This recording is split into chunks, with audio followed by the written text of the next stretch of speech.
doesn't have stripped head bolts. Welcome, everybody, to the Comics Aficionados. We were doing a little bit of auto talk. We're now back to the nerd talk. We got a couple more people going to be joining us today, but right now with me is my good friend Doc. How you doing, buddy? I'm doing spectacular. Oh, yeah? How are your hands feeling? Are you still greasy? No, I washed up after I was done with done wrenching this morning. All right. And also with us already is Pele, our retail aficionado. You're back from Crockett's. You got, the biggest breakfast in Tennessee. How you feeling, buddy? Yeah. Good. I've got my pile of breakfast over here next to me on the table, and I'm ready for 2 hours of comics talk. All right. And fashionably late as always, Ash on Comics, straight from California, the Joe Rogan of comic books YouTube. How you doing, buddy? Oh, thank you so much for that. I like Joe Rogan a lot. I wish I was a Joe Rogan. It's early in the morning here, 7:01.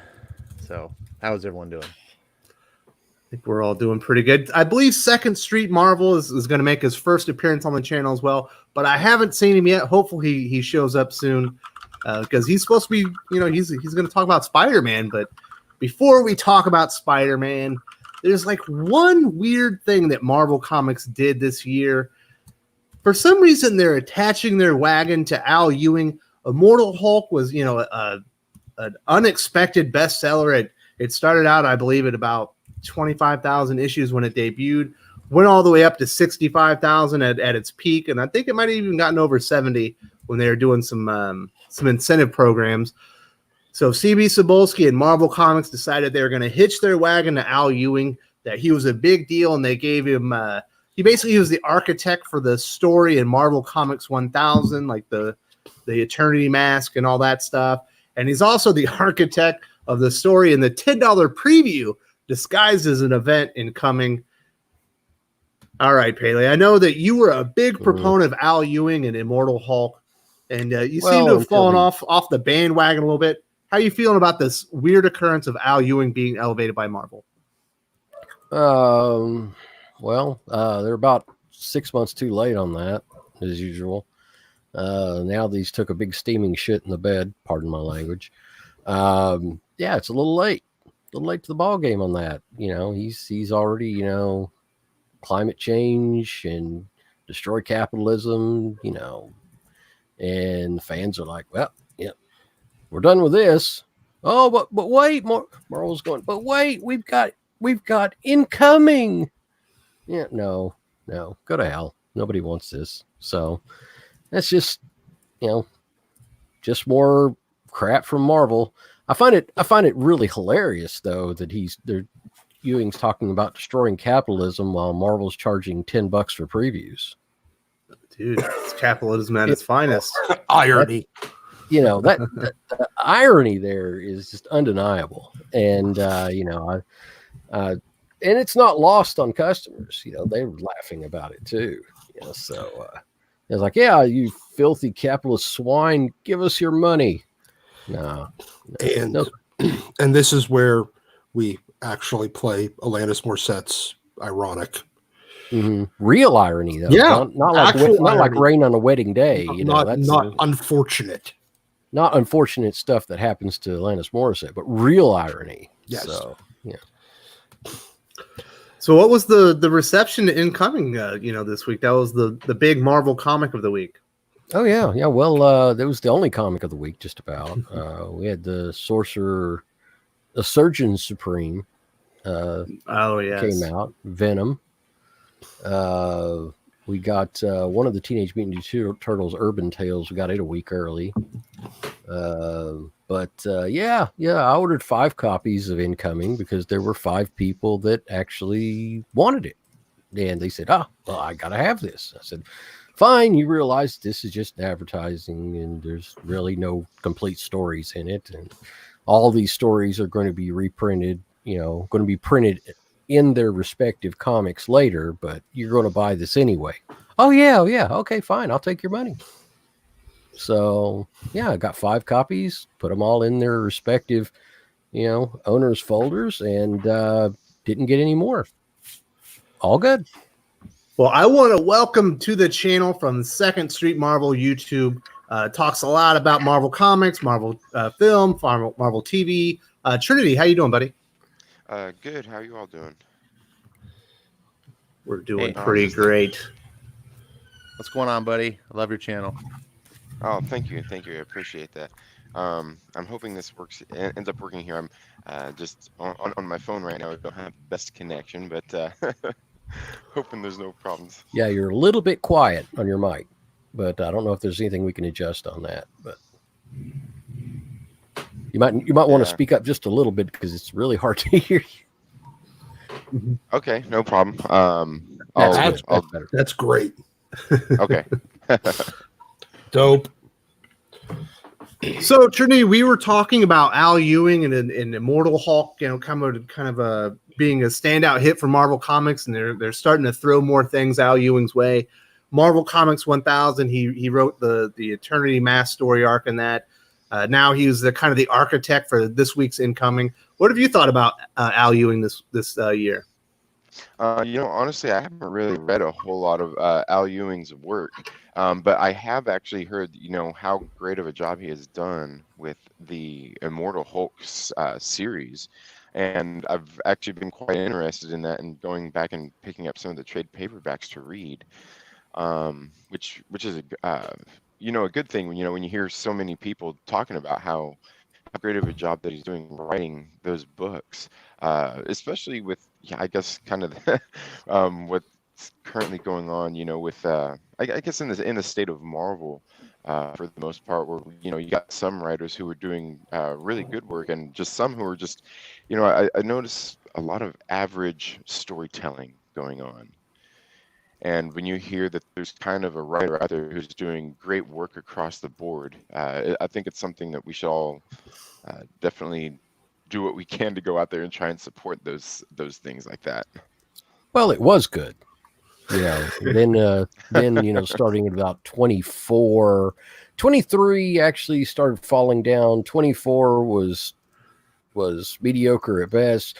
25, the wheels came off the bus, and now ever since then, it's just been sliding down the highway with sparks flying everywhere and no Keanu Reeves in sight to stop everything. So it's bad. I mean, when I say bad, I mean from 92,000 to 46,000 in sales in just 4 issues. Bad. That's something. Yeah, Immortal Hulk 25 was really weird because the entire predecessor to that, it's just this wonderful horror comic with the outstanding visuals from Joe Bennett. And then you get to Immortal Hulk 25. It's supposed to be a milestone. It's a double size, plus, premium priced issue. And it's like a cosmic story kind of that shows the next iteration of the Marvel universe where everything is dead. And the Immortal Hulk has been taken over by the one below all. The one below all. It doesn't even have the art of Joe Bennett. It was like, this would be a great comic as maybe an annual or as part of some type of anthology. But as far as a climax or a culmination of work on Immortal Hulk, it just felt so out of place.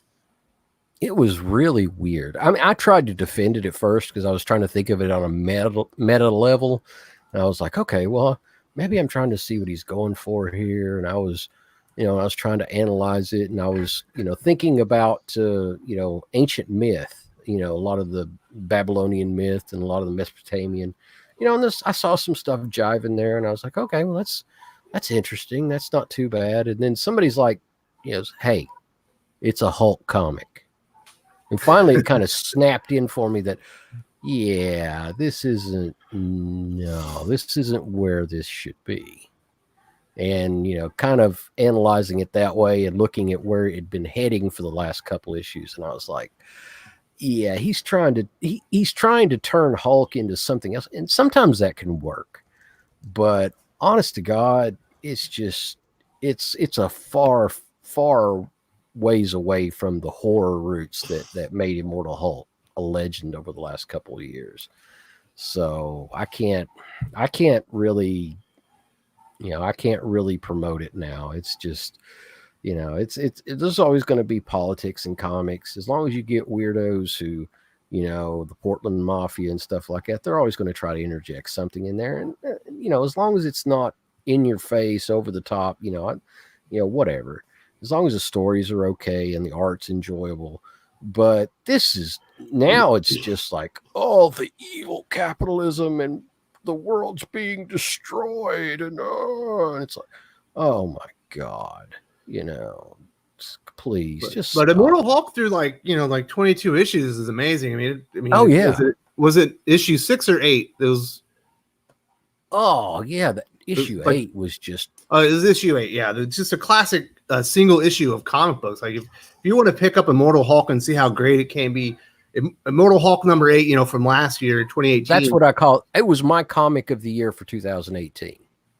If you go back to the early comic aficionados, when one of my first times I was on the broadcast here, that I picked it as my comic book of the year of 2018, along with Zdarsky's 301 for Spectacular Spider-Man. Those two I thought were the best comics of 2018, and oh my God, how far the mighty have fallen.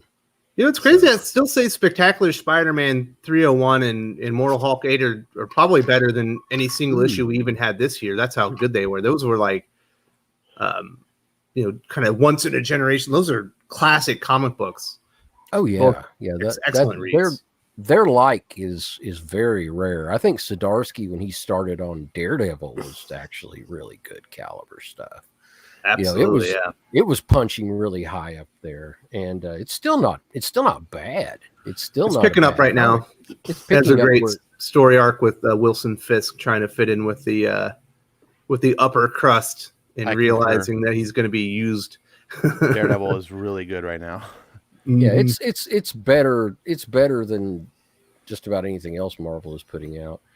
But yeah, we this is not what Marvel needed right now. This is, they had such a hit going, and with X-Men, this was just primed to be just this metamorphosis that was supposed to occur within Marvel Comics. And now X-Men has stubbed its toe and just kind of face planted. The only two titles of that I even like at all are X-Force and Marauders. Some people like Excalibur. All right, Doc or Pele. I'm sorry. We are going to talk X-Men. We're not quite there. So, does anybody else have anything to say about Al Ewing and his kind of ascension at Marvel? With the Marvel Comics 1000 incoming this week, or anything happening with Immortal Hulk before we move on to Spidey? Well, I thought that you know what? I've liked Ewing's stuff for the most part, going back from when he did the Ultimates, the one with Carol and America and Galactus and Blue Marvel, and then Ultimates too. Now, granted, some of that could have been Ken Rockefeller's art, but he showed a talent for big ideas and executing them and kind of making really kind of crazy stuff sound great. And he did well with that, and I kind of thought at the time that he would have been the perfect guy for them to put on Fantastic Four. And then Chip Zdarsky did Marvel 2-in-1, and I said, well, never mind, he would be the better guy. And then they still put on Dan Slott, but that's just because they're retarded. So, but no, he has a talent for big ideas, for kind of out there concepts. And so him doing Immortal Hulk, I kind of still passed on it, just because of, because let's be honest, Al Ewing's a douchebag, and he, he's one of those people that lets his weird politics affect everything he does. And I found out that I was blocked from him like 3 years ago. I have no idea why, and I honestly, I don't care.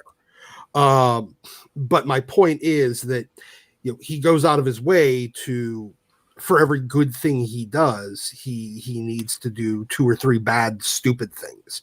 And, wrecking Immortal Hulk is kind of one of them. But the big problem is, they're putting him on these, things like Marvel 1000, because they don't trust him to sell by himself at this point. They still don't. They have to shove his stuff into something that it really doesn't, honestly, if the Eternity Mask and all the ideas for Marvel 1000 and even for Incoming would probably be super interesting and actually be able to drive some interest if they weren't kind of wrapped up in this ridiculous whatever the hell they're doing, these just kind of obvious sales cash grabs. Capitalism bad. Yeah, well, I mean, again, irony. But yeah, like I think it would actually sell pretty well if they, but it's now putting a bad taste in my mouth for other things he does. Like, why am I going to keep supporting this guy if everything he does is going to be, like shoehorned into some giant event where if you strip out all of the useless crap out of Marvel 1000 and out of Incoming, it might be an interesting story, but they jam a bunch of extra crap in it and then charge $10. Yeah. Mm-hmm. Yeah, that's the problem. Mm-hmm. I definitely agree. Okay, so let's transition on to a bigger topic, with Marvel Comics. Yeah, we got a little bit bigger audience.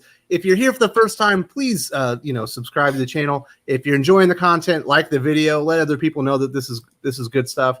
And I want to talk a little bit about the weird Spider-Man roller coaster that's been this year.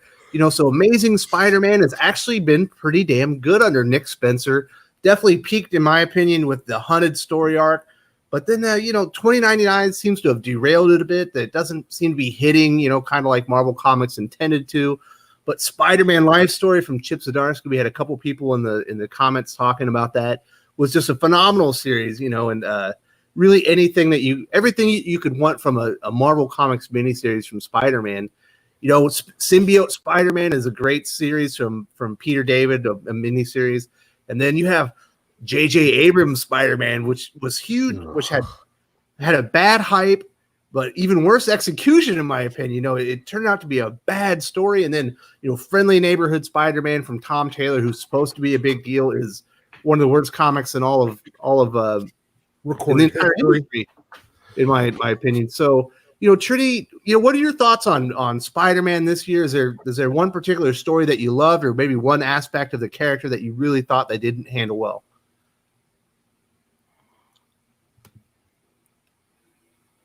Hello.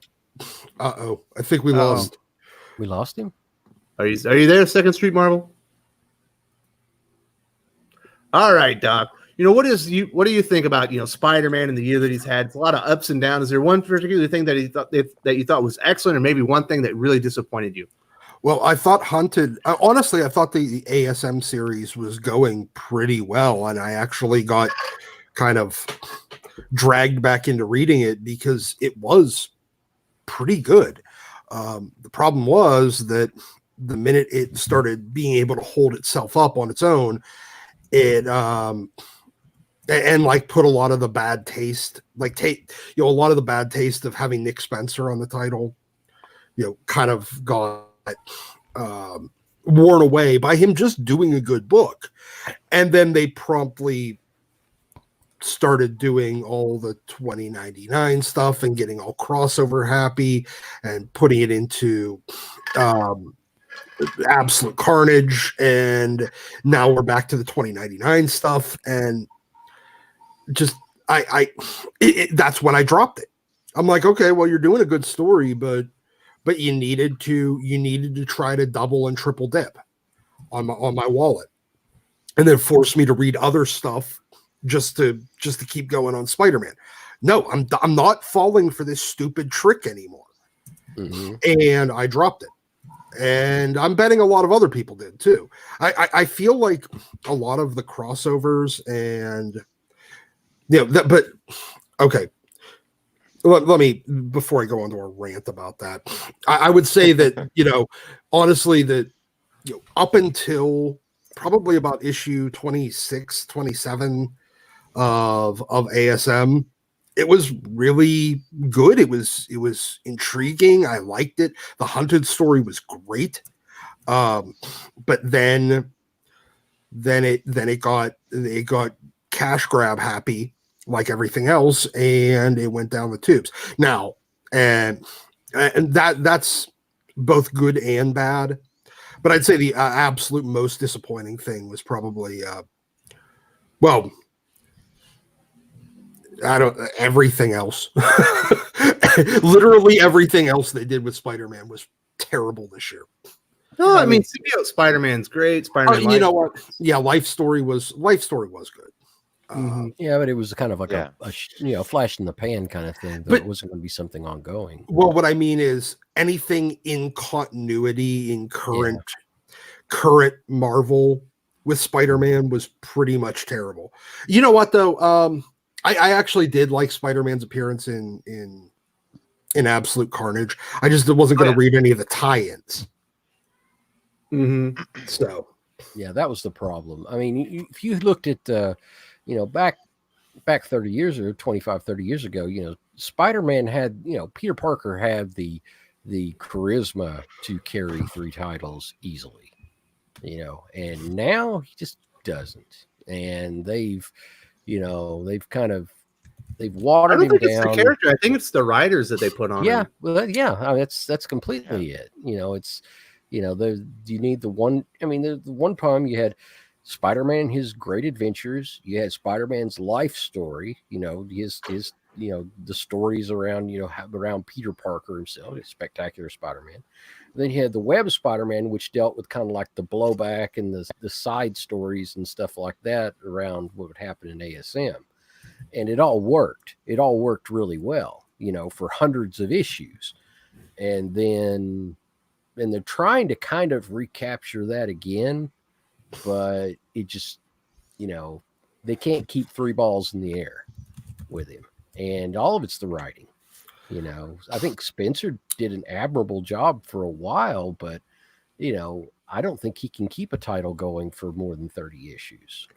Well, I mean, if you look back at the 90s Spider-Man, when you have J.M. DeMatteis and Peter David on the number 3 and number 4 Spider books, yeah, that's when you know that you got some talent. You got a deep bench working on it. But I mean, let's be honest. Anytime you give Tom Taylor a book, you might as well just be signing that book's death warrant already. That's only at Marvel. Look, I never read Deceased, and I'm not going to give him credit for copying a video game with Injustice. Save his life. He can't keep continuity to save his life, but if it's Elseworlds, he does fine. Well, I'm not going to give him credit for copying a video game into a comic book. Fair enough. Sorry. No, he doesn't get credit for that. All right, sourpuss. Trinity, you had to dip out for a minute. What are your thoughts on Spider-Man this year? I think I pretty much agree with everything that's been said here. Did it drop out again? No, I'm teasing. Oh. I really like how it started off when Nick Spencer first took over, because that's kind of when I got back into reading again, and I really enjoyed what he was doing with the character. And I do feel the same. Like it's kind of been a roller coaster every year. It's been up and it's been down. And just kind of like you guys were saying, like when they started doing the crossover events into the main story, it just stopped working. For me, it's like it's doing too much, and you're trying to piggyback more things off of the success that it's having, and then it starts to lose focus. And the plane really hit the mountain with 2099. I think 2099 was absolutely terrible. I regret reading it.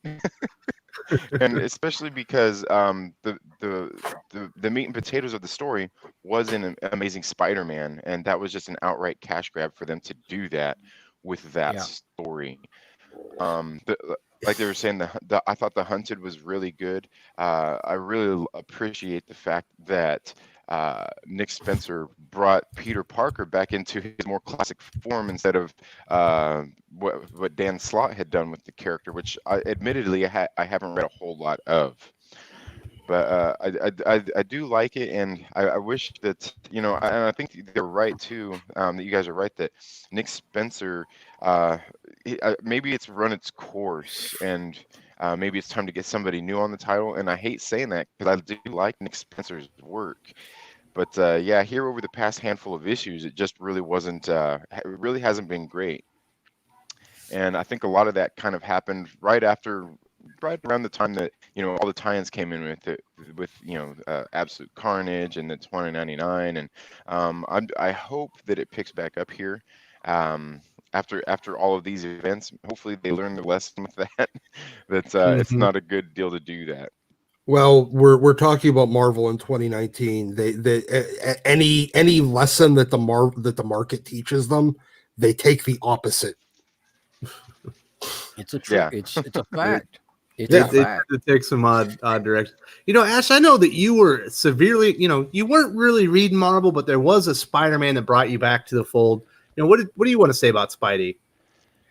I have to say that Spider-Man Life Story is one of the best Spider-Man stories I've ever read in my life, and it's criminally Yes. overlooked by so many people. And it convinced me that Chip Zdarsky, even though he's kind of a raging progressive weirdo, that had kept me away from reading a lot of Marvel comics, as being a part of the cog in the machine, the problem. I decided to check out this book because of one of the fellow aficionado, Chase of Gateway into Comics, did this really touching review about the first issue, and I had to read it. I was like, I have to see what this is all about. I really respected the guy, and it sucked me right in. It captures everything that Spider-Man has been throughout the ages. It captured the 60s elements, the 70s, the 80s, the 90s, and it was faithful to all those elements while still being an Elseworld story and not trying to, not stamping on the past in any way. It was kind of reverent to every single part, even if we as fans might say, I didn't really like the 2000s, but whatever, you might have your own. I didn't like, it, and it just did this heartfelt story. And because it was an Elseworld story and it was allowed to have an ending, which comics normally, they don't. They're meant to be sort of a snapshot in time and run forever. Superman is always just going to be Superman of today. He's never going to. Well, we've never actually, I got to retract that because we don't know what the hell DC is doing these. But so it was able to tell this story of Spider-Man becoming Spider-Man and growing old and finally meeting his final day of Spider-Man. And man, it brought tears to my eyes. It was so touching, so well done. If there's anyone out there that likes Spider-Man, if you've in the past any era of Spider-Man, and you just want to read a heartfelt story about a guy being a hero, making mistakes, but trying to do his best through hard times, and trying to get back up every time he falls down, man, did I love that story. So I don't know how else to praise it, but I hope you guys get to enjoy it as much as I did. Yeah, it's such an interesting concept where because the characters in comics are kind of evergreen; they don't really age. But in this one, he aged through the decades, so we had to adjust some of the continuity and make it fit in there. But he fits so much stuff from Marvel lore and Spidey lore and into 6 issues, and it was just a masterful job. And then you got Mark Bagley on the art, even got to do some Venom and stuff like that. I love that story. It is so easy. I am such an easy mark. Anytime you say Bagley and Spider-Man, I'm like, where? Right. Where can I buy this? I don't care. I almost don't care who's writing. Just give me pages with Bagley doing Spider-Man, and I'm in heaven. I won't even read the story. I'll just look at the art. And I've actually done that Agreed. before. You know, it's like, oh, there's a story. I don't care. Look, oh, there's the lizard. Okay, great. Ooh, that's beautiful. You know, and I'll thumb through issues of Spider-Man with Bagley art, and I'm perfectly happy. I'd buy it every month. But maybe there's other people like they're out there. But I just don't think that there's anybody. There's not a greater Spider-Man artist than Bagley. In my overall breadth of his career. I want to also just touch on one little thing. I know it's slightly off topic, but I'm going to tie it in. Chip Zdarsky, who did Life Story, is also doing Daredevil, which we hinted at. And the reason I'm mentioning it is because Spider-Man makes a guest appearance and is a critical part of the story arc of getting Daredevil back to being what Daredevil should be. And there's a really good like hero to hero moment. And it was one of the most original takes on Spider-Man that also kind of felt real too. And it's hard to get in these day of age to see something new done with the character that doesn't feel wrong. Because, you know, we're a longtime fans. A lot of times we're like, oh, you know, that's not what the character would really do. You know, we get kind of stuck in our ways. So it's hard to do new things. And it's something I hadn't personally seen Spider-Man do. And it just felt so good. And it's multiple appearances that he has, and he never steals the show from the main character, but he's just so present. And yeah, if you want to see more of Chip Zdarsky's Spider-Man, check out Daredevil. Wait, real quick. Everybody keeps talking about Zdarsky's Peter Parker 301. I think you're all thinking of 310. 310. 310. Okay. Yeah, Okay. yeah. Okay. Okay, Yeah, just wanted to you're right. clarify. Yeah, it was the life in it was the day in the Yeah, life. yeah. The one that Chip actually drew too. Yeah, he I did the blame whole, Pele. He's the one that said the wrong issue number. Yeah, I said the wrong Okay. issue. But yeah, it's Pele it's meet bus. all it's all I do that all the time. I get issues confused. But yeah, it's he does all the work himself. It is phenomenal. It is sorely underappreciated. So there was another Spider-Man appearance, and Doc, touched on a little bit, but the way Ryan Stegman illustrates Spider-Man in Absolute Carnage is amazing. He draws him like a full-fledged superhero. He's got these big, broad shoulders. He looks like really athletic.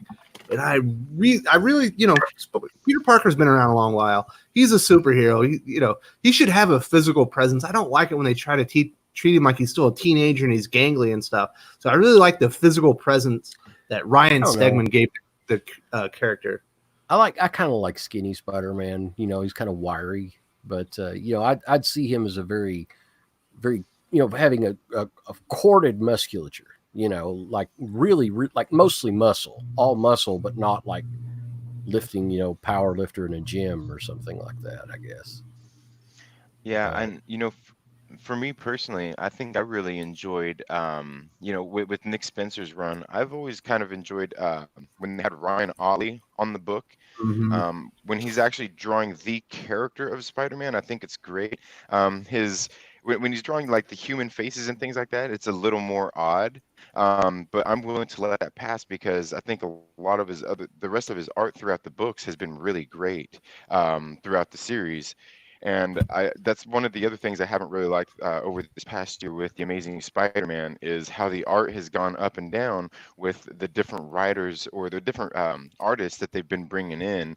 And that's one of the things I've been kind of saying in some of my videos is I wish they would just keep Ryan Otley on Amazing Spider-Man and let the other artists go. Well, they as much as I'd love to see them do that, they can't. Otley's not fast enough. It's just, they want to twice monthly book, right? Yeah, they want to publish that book 2 times a month. Otley is not anywhere close to fast enough. He wasn't that fast whenever he was on Invincible, and that was his own, ostensibly, his book. And there was a lot of times that it had to go on hiatus because Otley needed to catch up.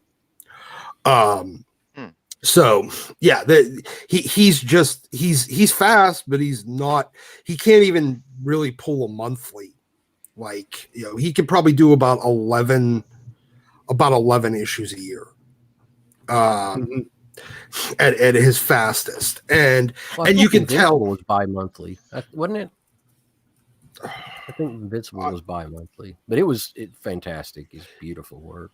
Regardless, I mean, I don't remember exactly off the top of my head, but yeah, he's just not fast enough. As much as I really like to see that, it's one of the reasons why they brought in Kev Walker too, and one of the reasons why they brought in Patrick Gleason. Yeah, Patrick Gleason. Because honestly, even Ramos, who is fast, they they're outworking him too.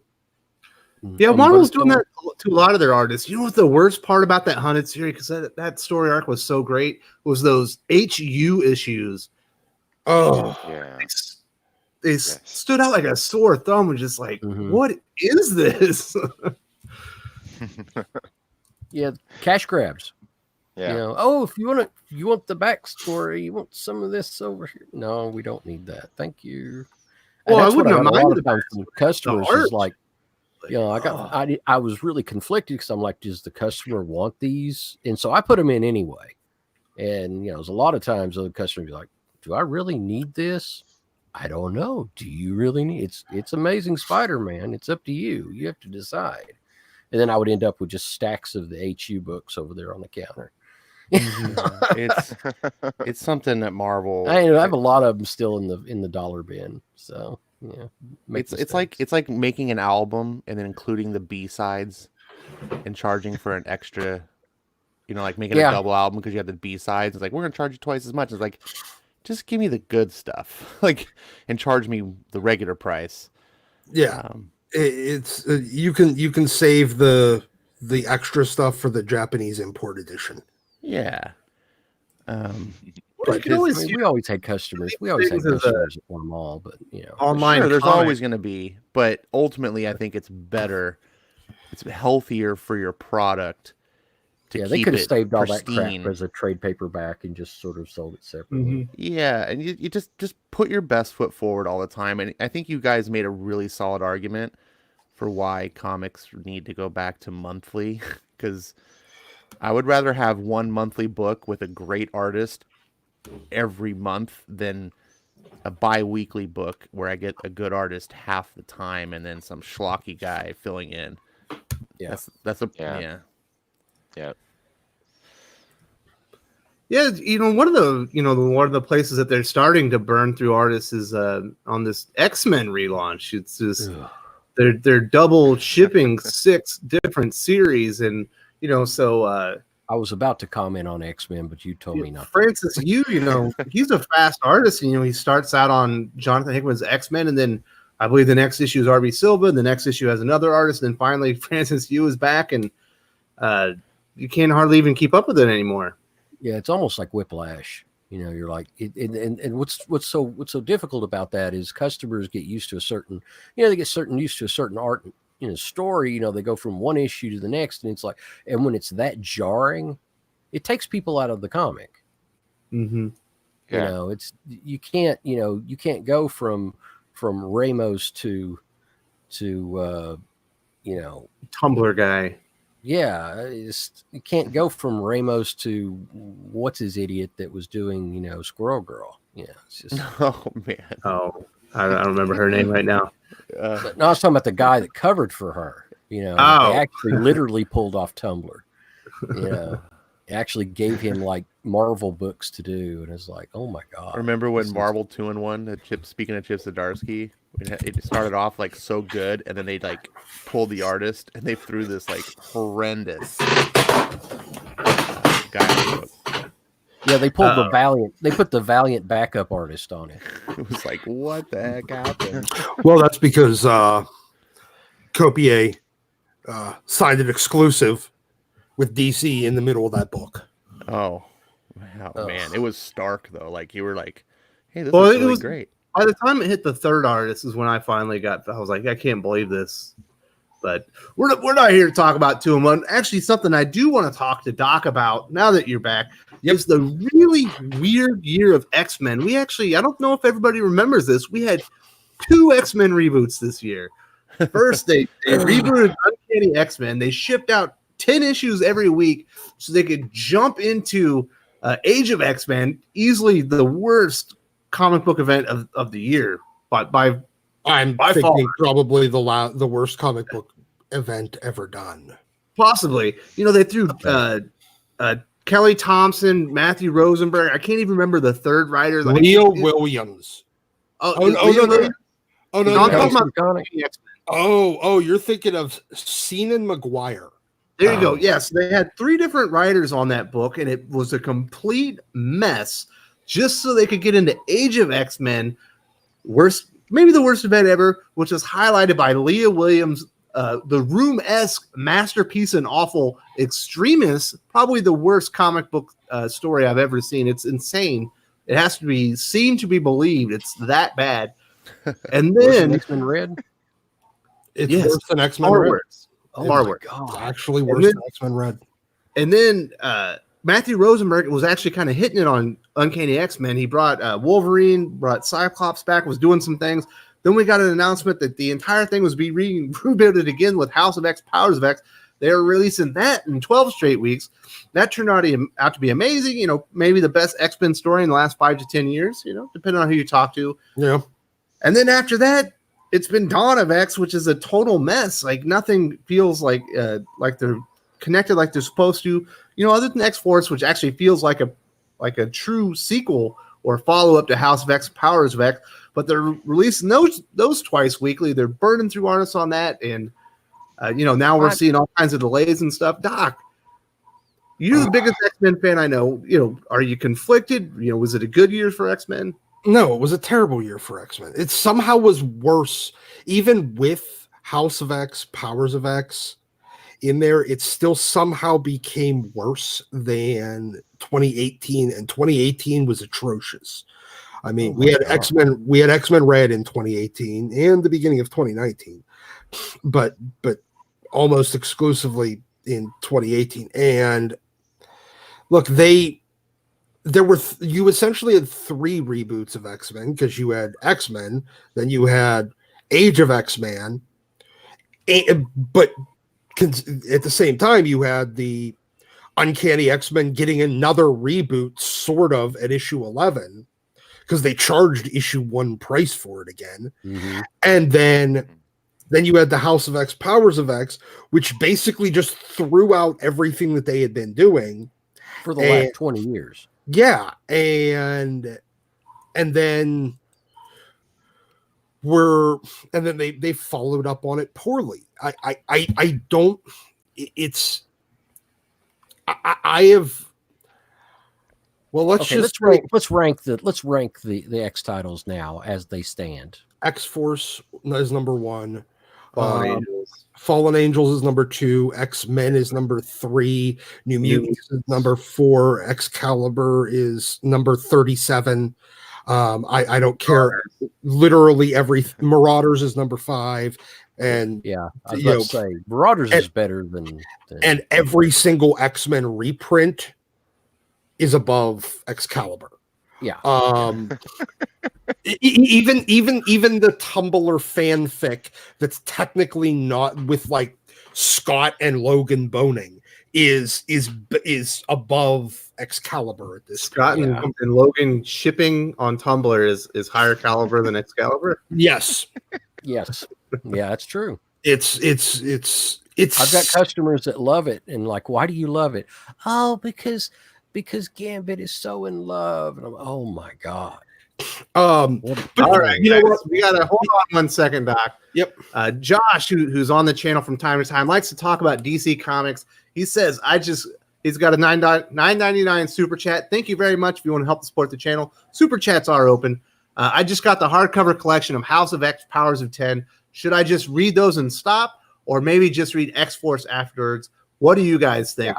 Yeah. Trinity, we haven't really heard from you and your thoughts on House of X, Powers of 10. What would you advise Josh to do when it comes to the new X-Men? Honestly, for me, I would say, read the House of X, Powers of X, enjoy those. I definitely like X-Force. I like what's the story that's been going on there. After that, I think Marauders is my second favorite of the whole series. And then after that, you just pick and choose. I would definitely probably save your money after reading those two titles. X-Men has been largely a silly story about the Summers family. Excalibur, while I enjoy the story that's going on there, it's just not well written. I think it's going to have significant things going on for the overall story going on in X-Men. But New Mutants, the characters are insufferable. I mean, reading them, like I just don't like their interactions with each other. I mean, it's exactly that's New Mutants. It seems like there's a bunch of not even millennials, like Generation Z, getting along here, where they're just all snarky with each other and they don't get along. And every time I read the book, I want to slap somebody. Yeah. And Well, let me give him a run real quick. Okay, X Force with a bullet. It's number one by far. Marauders, Fallen Angels, then all the way. Then it drops 5 positions because, oh God, is X-Men, New Mutants, and Excalibur, which I couldn't read anymore after issue 2. It was actually causing me physical pain. So yeah, it was that bad. It really, really was that bad. I think that if everybody reads, read your House of X, read your Powers of X, that's the honest to God, they're the best series this year. I mean, at least it's good. It's good, entertaining reading. And just read those, read X-Force, Marauders, Fallen Angels, and you're good. You're good. You don't need any more X-Men. If you want to read X-Men just to, get the Summers story and to get some of the family issues and stuff like that, because eventually it's going to tie in, I'd say, hopefully. But and you're good. If you want to go with the whole hog, get those 4 issues. That's what I tell customers. And you don't need anything else because all the rest of the stuff out there is poorly written trash. Yeah. All right, Ash. What would you suggest for Josh?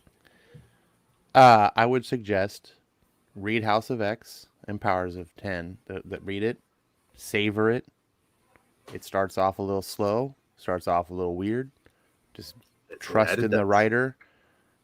Just say he's going to take me somewhere. I'm going to trust in it and enjoy it. Read every panel, the white pages, savor it. It is a real work of art. It's a master crafted comic. It's deep, complex plot lines.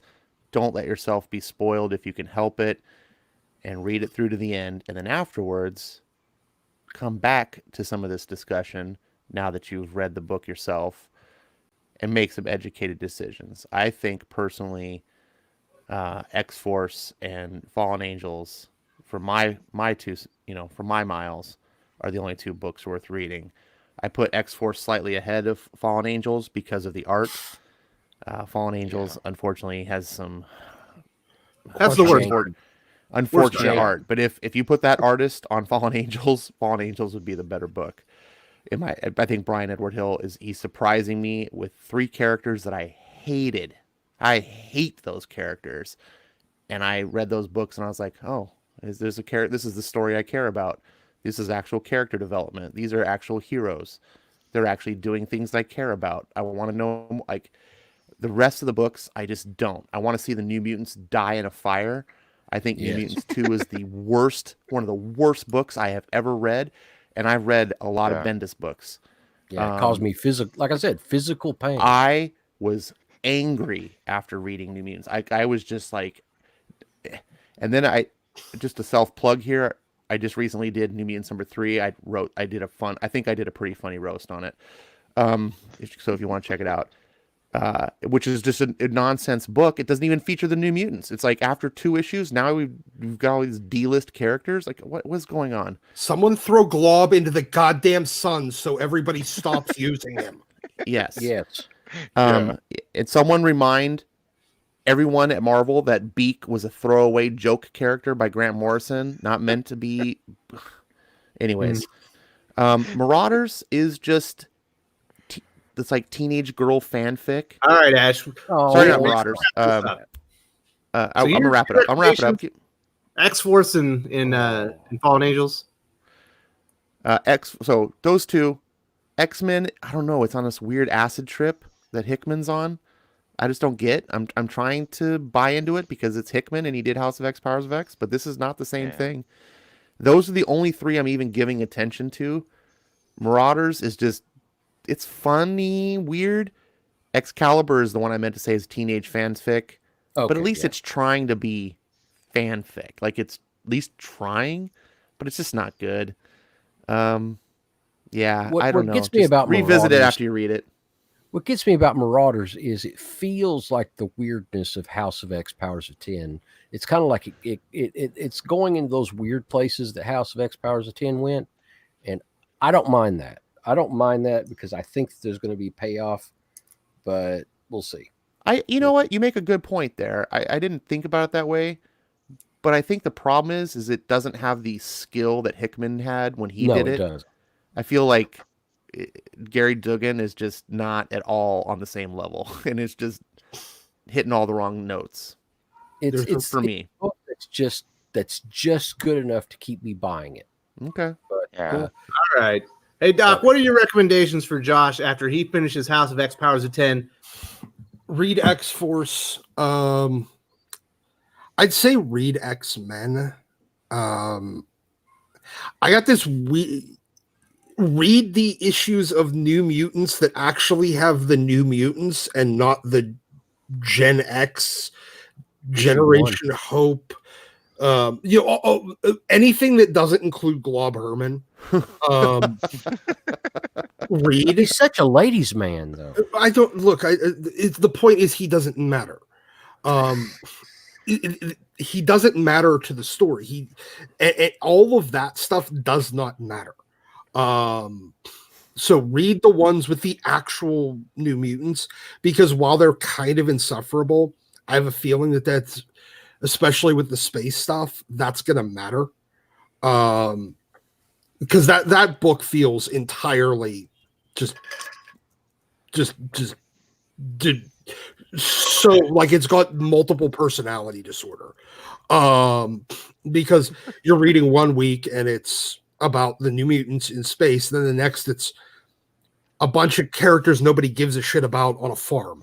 Yeah, but here's the Daniel thing. just reminded didn't- me that one of our employees read New Mutants #2. It just reminded me of this.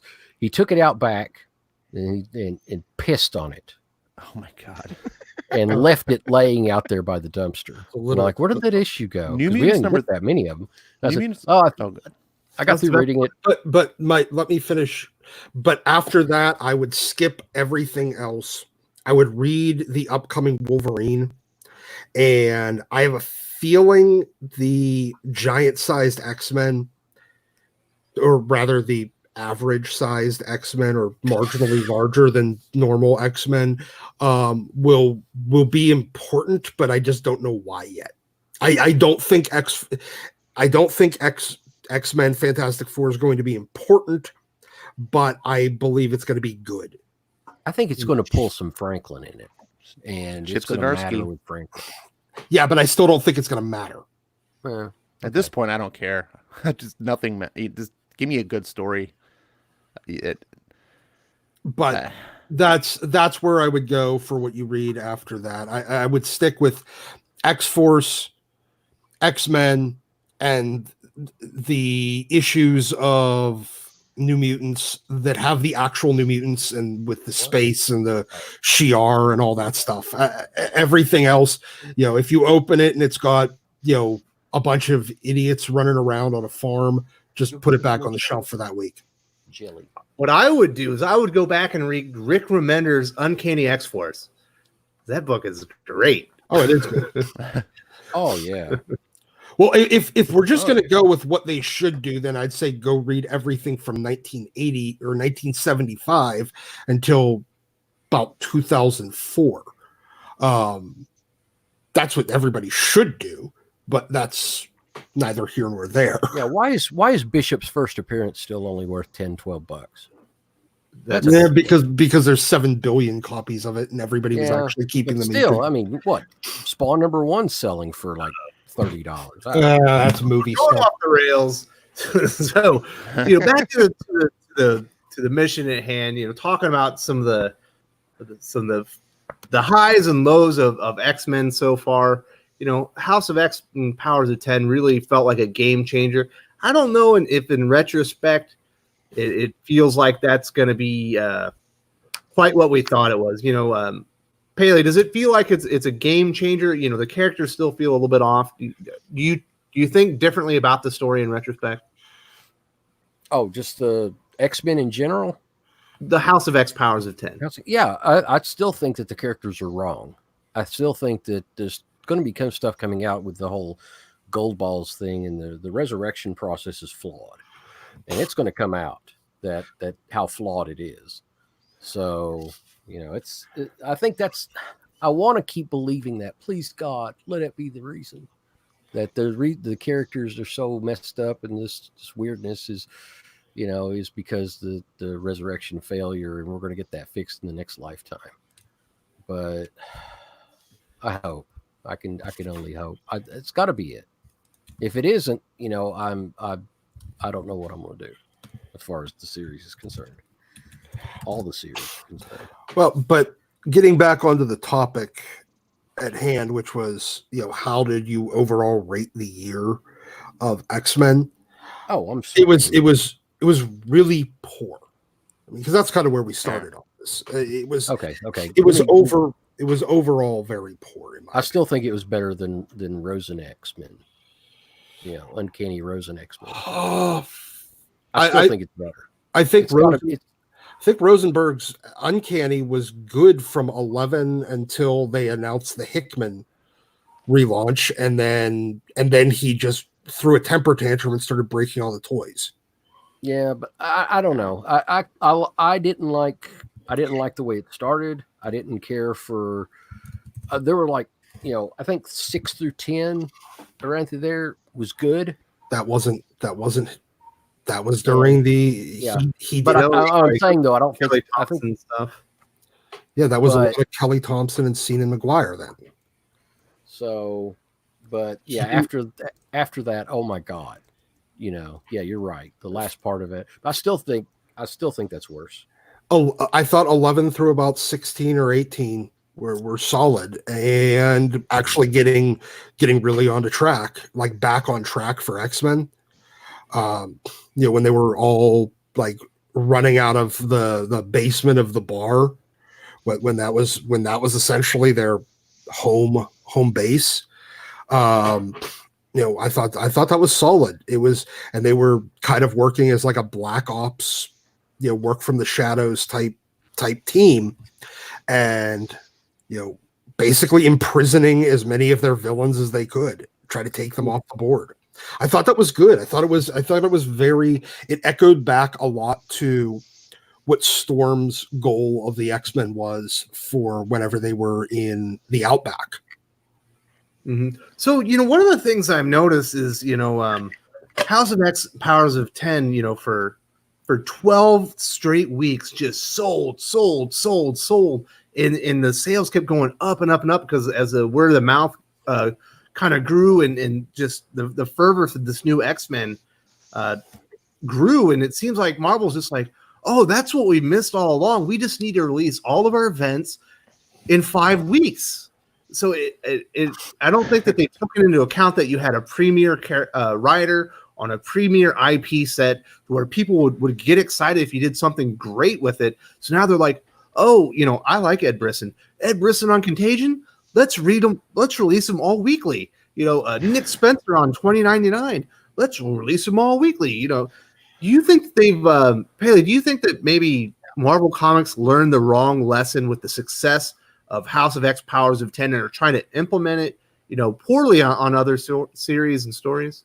They always learn the wrong lessons, unfortunately. They think that frequency is what did it and not the quality of the writing. How long did Hickman prep that series? My God, the language, the storylines, the plot, for those that number of issues, for that small number of issues, he probably worked 2 years. He probably put like his blood, sweat, and tears. He bound. You could tell he actually put incredible amount of work into this. and you could read it. I mean, you could read it in weird orders and get different stories and stuff like that. I mean, it's amazing. It really is. You can tell that he put a mastercraft, level of art of writing into this, and they pulled from that. Oh, we just need to put out more copies faster. No, Yeah. no, it's like they keep telling them, oh, well, it's not that the comics that are woke that's the problem. It's the fact that we're just not putting them out fast enough. Yeah, I think Wes hit the nail on the head. I absolutely agree with what you're saying too. Like, it's Marvel just completely taking away the wrong lesson. I think this is just, it's the same story that's been for years at Marvel. It's all from the top. We got the people that are running the show don't really understand the industry or the business. And when you don't understand the industry or the business, you're going to take away the wrong lessons when you start seeing, mild success. You're like, oh, and they're going to start, they always, they pat themselves on the back as if they think they're responsible for the success of Hoxpox and not Hickman's craftsmanship and effort that he put in, like you just illustrated. And they see it as like, oh, see this whole thing that we did and how we released it in this alternating weekly schedule, and that was genius marketing on our part. We're such that was great actually Marvel publishers. It was actually a burden on the customers, but they were willing to do it to get the Sure. No. story. I'm just speaking from their mindset. Like, they see it like, oh, see what we did, and now everything at Marvel's like trying to do the same thing, and it's failing because just what you're saying is true. It's a burden, and when no one wants to go have a burden to take out the trash, right? If it's a burden to go eat a steak dinner, I think I'll put up with that. Yeah. Yes. I mean, if you're putting out prime content, like just banging it out, people will sacrifice to buy it.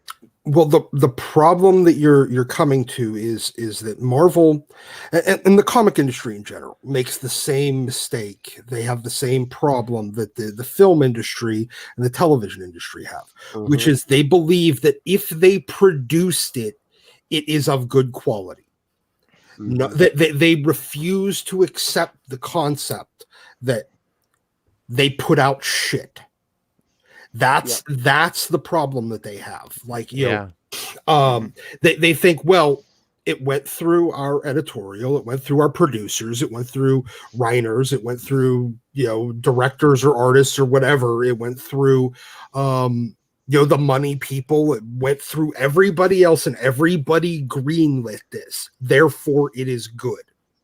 Right. And it's also the reason why they have a weird thing with the consumers and the consumers rejecting things. Right. Because they can't, they need to come up with an alternate explanation for why something failed in the marketplace. And it's not because it was shit.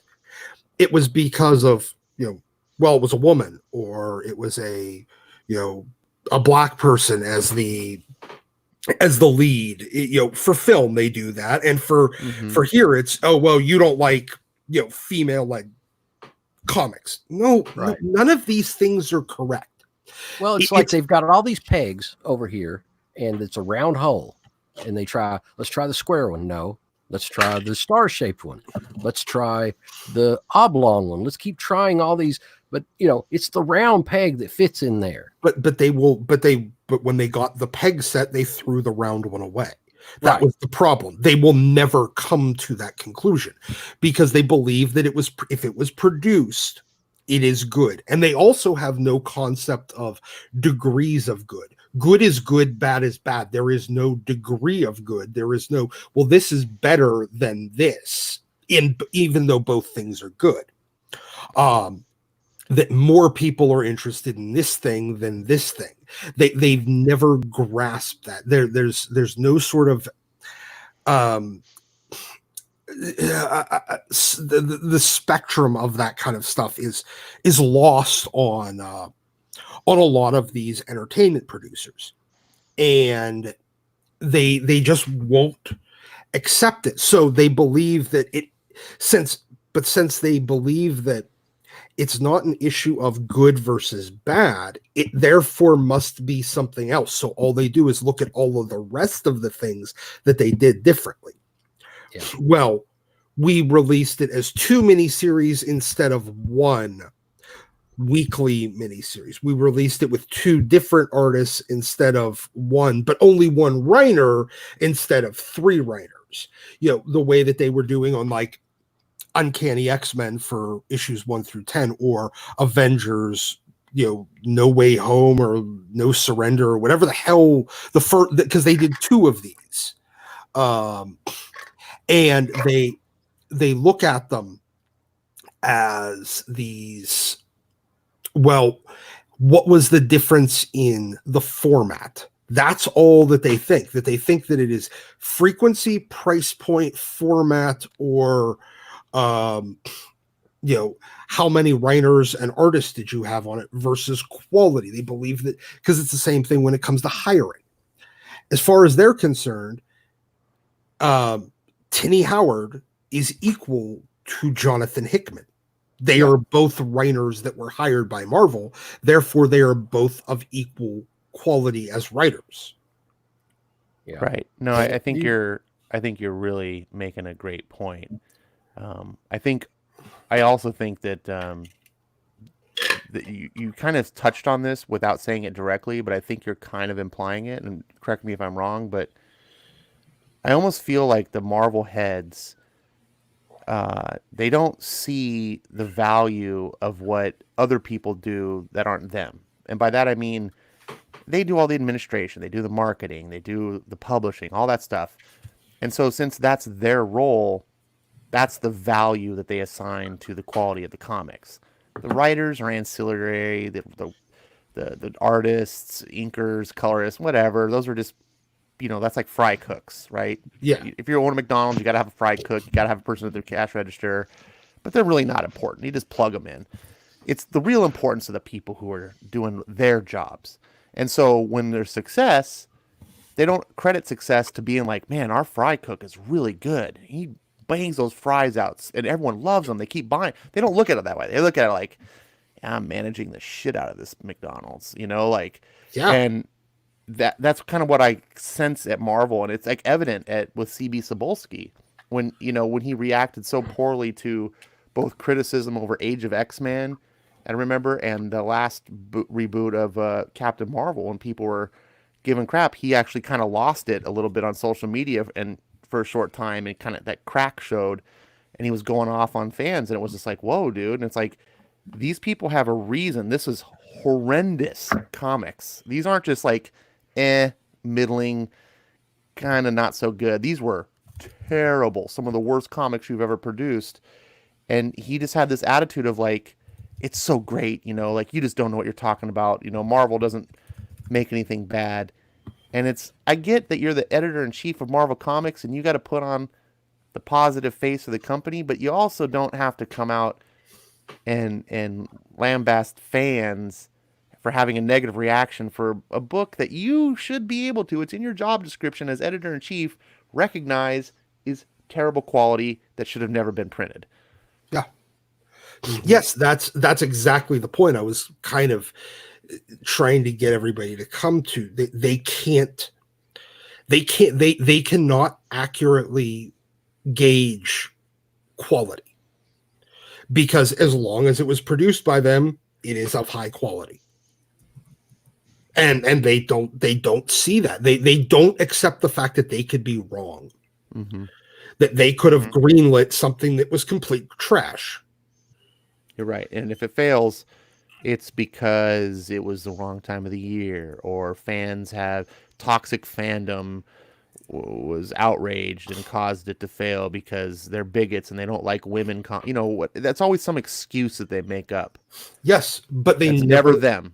Yes, exactly. It is never the quality. And whereas, and any comments that are made saying it is the quality are immediately disregarded. Somehow that is a dog whistle, or that is just something we are hiding behind to justify disliking something else. No, look, I'll be honest. I don't know who. I've never seen photos.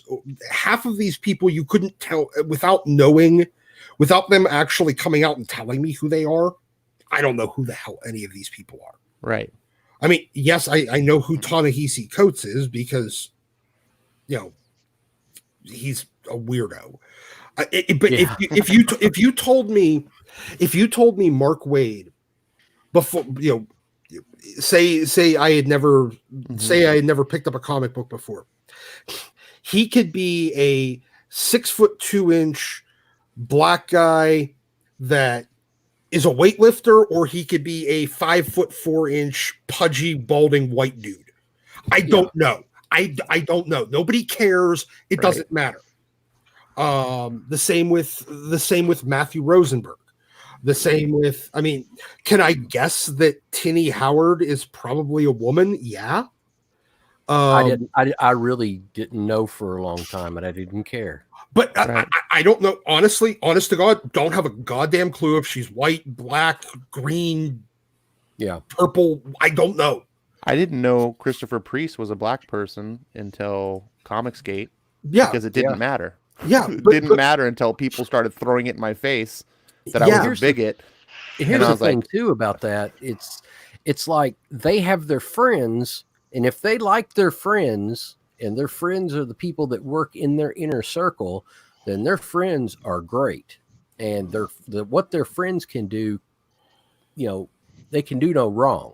Yes. And if you don't like what their friends write, then you're a phobeist, whatever, and it doesn't matter how crazy political, doesn't matter how, how much Trump derangement, whatever, it doesn't matter.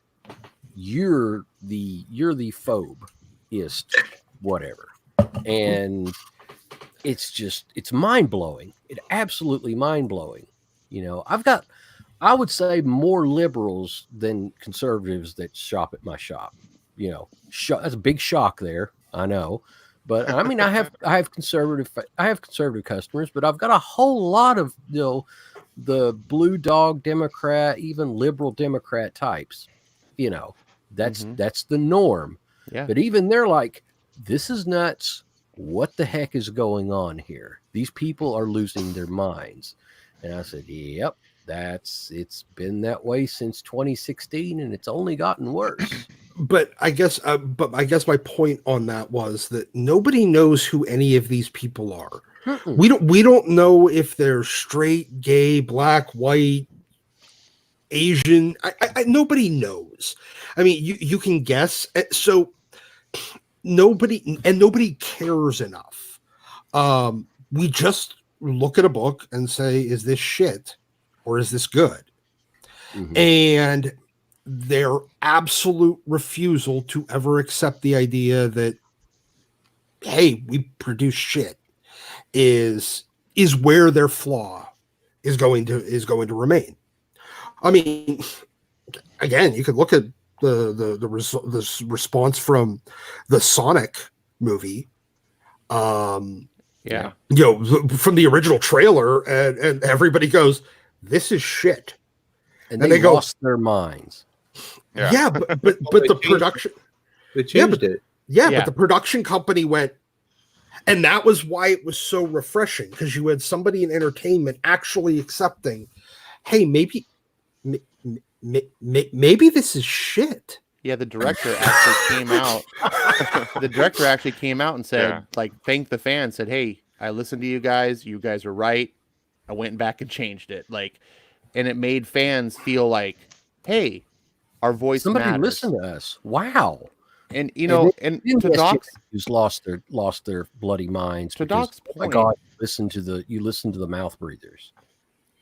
Yeah. To Doc's point, I just let me finish real quick, Wes, if you'd indulge me. To Doc's point, I don't necessarily want creators to say, yep, I'm doing shit. I just want them to meet me a little bit, meet me halfway. They don't have to admit that they're doing shit, but just come forth and be like, hey, and I'm sorry that what I made wasn't the best that you could have hoped. I'm going to keep trying to make it better. Instead of just stop thinking that everything you make is gold. Yes. I mean, because Right. because all they have to be is like, yeah, I swung for the fences on that one and I kind of struck out. Sorry, Yeah, guys. I'm not waiting. Cool. Yeah, just say, hey, I'm trying to do better. Thanks for your feedback, your criticism. I'm sorry you didn't like it. I'm going to keep working to be better every day. Yep. And I can walk away with my criticism. You can walk away making yourself better, and keep doing the best you can do, which hopefully everyone is a professionally paid artist should be doing. If you're not, then that's part of the problem. But Yeah. So- I think just kind of what it sounds like to me is really the bigger problem with all this stuff is they need to concentrate on telling good stories first. Start there. Leave personal politics out of it. Like we were saying earlier, everybody has their own personal politics, and for the most part, everybody just gets mad when it's not their politics being shown. And I get that, but it doesn't have to be. Even if you put in your politics in there, it doesn't have to be so on the nose. Leave it open to some mystery. Leave it open to interpretation. And I think that's one thing that I've noticed is like we need good stories first. I think all of us are willing to accept art that is a little bit subpar for a good story. And I think that's something that's very important. And even to kind of piggyback on the Sonic thing, while I think that's a good thing that they listen to fans, I think at the same time it's kind of a slippery slope there as well, where you got to listen so far. You got to listen to some of those criticisms and take them into account and make what improvements you can without overdoing it, because once you start to bend too much to everybody, then that's when the quality really starts to suffer with these kinds of things. So, I mean, I guess really taking a balance between all of the different things. And I think case in point for me that I've noticed lately is Leia Williams. I've been very critical of her on my channel here. And, I just haven't liked any of her writing ever until she got Amazing Mary Jane. And for some reason, I'm not sure if maybe she's listened to other people out there or if it's just the right story at the right time, but she seems to have hit the right notes in telling just a good, fun story. I think she comes from Hollywood, so she's kind of doing the one thing that she should, which is writing what she knows. And I will tell you what she doesn't know, which is superheroes, or the X-Men. Yeah. I don't know. She blocked me because I told her that because of her terrible X-Men, she should be ejected from the galaxy. someone blocked you, Doc? I know, No. right? That was straightforward. Yeah. Yes, I said that she should be ejected from the galaxy. Hey, at least I didn't want to throw her into the sun. But yeah, she's writing what she knows. She comes from a Hollywood background. She has a Hollywood history, and she's writing about production in Hollywood. So hey, it works for her. Great. Yeah. I still won't buy anything with her name on it. So, we'll leave this as a stopping point, for the X-Men conversation. There's something else that I really wanted to talk about. It's, some of the premium talents, people talk about Jonathan Hickman and, we can talk about Al Ewing, Nick Spencer, but really the two talents I think that have risen to the top at Marvel Comics are Donny Cates and Chip Zdarsky.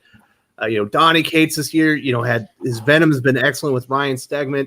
It led into Absolute Carnage, which should have really been a Venom story arc rather than an event, but the story itself is actually really good. And right now, Venom Island just started with Mark Bagley on art. It's been excellent. Guardians of the Galaxy is pretty darn good. Silver Surfer Black, ended his run with cosmic characters. I know Ash was a huge fan of that one. Chip Zdarsky, like we said, we have Spider-Man Live Story. His Daredevil collaboration with Marco Cicchetto is phenomenal. As far as I'm concerned, Marco Cicchetto is the best artist at Marvel now. And his severely underrated Invaders. Ash, is there one of those stories or something about Donny or Chips that you would like to talk to right now? Yeah, I mean, I love to talk about both of Chip Zdarsky and Donny Cates. I think those are the two brightest stars at Marvel. I would have loved to include Jonathan Hickman in that conversation because House of X and Powers of X was so meaningful to me, and it's one of the best X-Men stories I've read in 20 years. But what's happening now that he's writing, I'm just like, is he Dr. Jekyll and Mr. Hyde? I don't understand. So I have to hold off and reel in a little bit. But Chip Zdarsky told a really personal story, I thought, with Silver Surfer Black. Now, I haven't really talked about it so much lately because, quite embarrassingly, and to be honest, like I hope someone can explain, I didn't understand the ending. So I was like, it's hard to be a aficionado when I'm like, I don't get this. So I wanted to talk to one of you guys or Chase or someone who maybe had some good insight and could, Stacks maybe, who could get into that and go, oh yeah, you missed this little point or this, that. Because I think there's something there. And I think Cates is a really smart writer and he just wrote over my head. But the beginning of that story just really touched me. And if you read that, I urge you also to read the letter. He writes an open letter at the end of the first issue that he explains how Stan Lee meant to him and his first meeting that he personally met Stan Lee way before he was ever a pro, and how he sat down to write this book and he dedicated it to Stan Lee and he just wanted to do this character justice for Stan. And I was like, I am in, like Flynn, like you sold me on that. And I thought he did a really good job. The art, I know, is a deal breaker for a lot of people, and art is art. You're going to know what you like and what you don't. Zdarsky was a person that I had to listen to Pele about because I was of this, stubborn mindset of like, well, you block me, F you, I'm not going to buy your book. But I relented a little bit. I was like, all right, I'm going to and I let Zdarsky into my home, and I haven't looked back. He has not disappointed me as a writer, and he has not acted out in the past at least a year to anything that I've seen negative. And I'm like, all right, so I'm just gonna pretend we shook hands, and as long as you keep acting like a professional and writing good books, I'll keep buying them and I will keep promoting them. And his Daredevil book, man, it sucks when it's like Chichetto's not on, because it's like those two are born to do Daredevil together. It's like reminds me of when Frank Miller had Mazzucchelli, just those two guys. Like anyways, this book is so meaningful. It's almost like doesn't even feel like a Marvel comic because it's so like adult and real. It feels more like the Netflix series in a lot of ways because of that. It's not comic booky. There's a lot of adult drama, character drama, and now, slight spoiler, there's a love story blooming between Daredevil and Elektra, and you're like, man, I haven't seen this in a long time, and it feels good. There's no weirdo politics being inserted. It's just characters that we love doing things that we like to see them doing, being put into situations that we have sometimes seen and said, I like these situations, and then other times new situations, like with what's going on with Wilson Fisk, and you're like, oh, this is a fish out of water element that I'm interested in. Introducing a new character in Cole North, who has he's like a five-dimensional character. He's really surprised me. Throwing Spider-Man in there to like give Daredevil this pep talk and talk about heroes, and also Spider-Man's relation to Cole North. There's so many facets to this book. I could go on and on. If people are out there, you got to check out Chip Zdarsky. This is a guy who can write. He just writes characters. He's not giving you the super deep plot like House of X and Powers of X. That's not what it is. But he gets in and makes you care about people. And then he starts writing fascinating stories about them, and you just want to know what happens in these people's lives because you care about them. And then Donny Cates is writing crazy imaginative stories. And not all of them are home runs. I'm not going to lie to anyone and say Guardians of the Galaxy is the most amazing comic ever, but it's fun. It's real fun, and it's entertaining, and it's worth your dollar. But he'll do things like Thanos Wins, which was crazy. Like, I normally hate stories that are about the villain, but he made it work.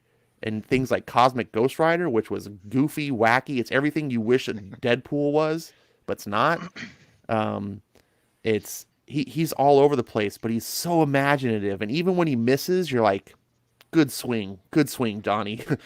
I'll wait to see what you do the next time. And that's where your money should be at Marvel, I think. And then spread out from there. You know what you like. Yeah.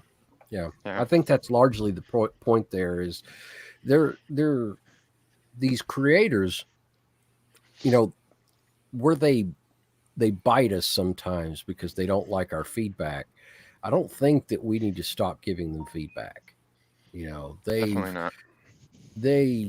I know that they get pissed, and and everybody gets pissed because they're human, and nobody likes being called out on social media. And I think that tempering what we say to them is probably a good idea, but right now the way politics is and everything like that, everybody's kind of oversensitive. But I don't think that anything is going to get better by us shutting up and not giving feedback. So we just have to keep letting them know what we want, and not really back down. But at the same time, it's there are people in comics that just shouldn't be in comics. And I don't know how. I just don't. I don't know how. I'm not going to say get rid of them, but I don't know how we're going to get it across other than with our dollars that these people should not be writing comics and or doing artwork or whatever. I just don't know. It's a puzzler, and I keep seeing certain people in comics. I'm like, it's going to fail, and then it fails. And it's just every single month that happens. They gave this book to so and so. Well, it's going to fail. And what do you do? It's I don't know. Yeah, I agree. I think that's part of the reason I kind of started going down the indie rabbit hole, if you will, is because you got writers who are coming out creating their own stories, and they have to work harder to get you to buy into these characters and invest into them.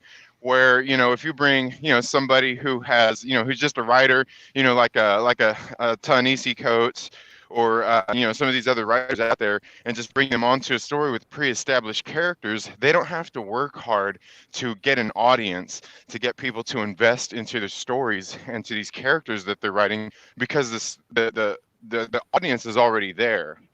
And I think that's something that Marvel and probably even DC needs to look a little more into, is getting some of those writers out there who have basically created their own following with some of their original work, because they've put in the footwork to create a new story, to get you to invest in. And I think that's where just some of the laziness comes in with some of these characters that we've known and loved for years.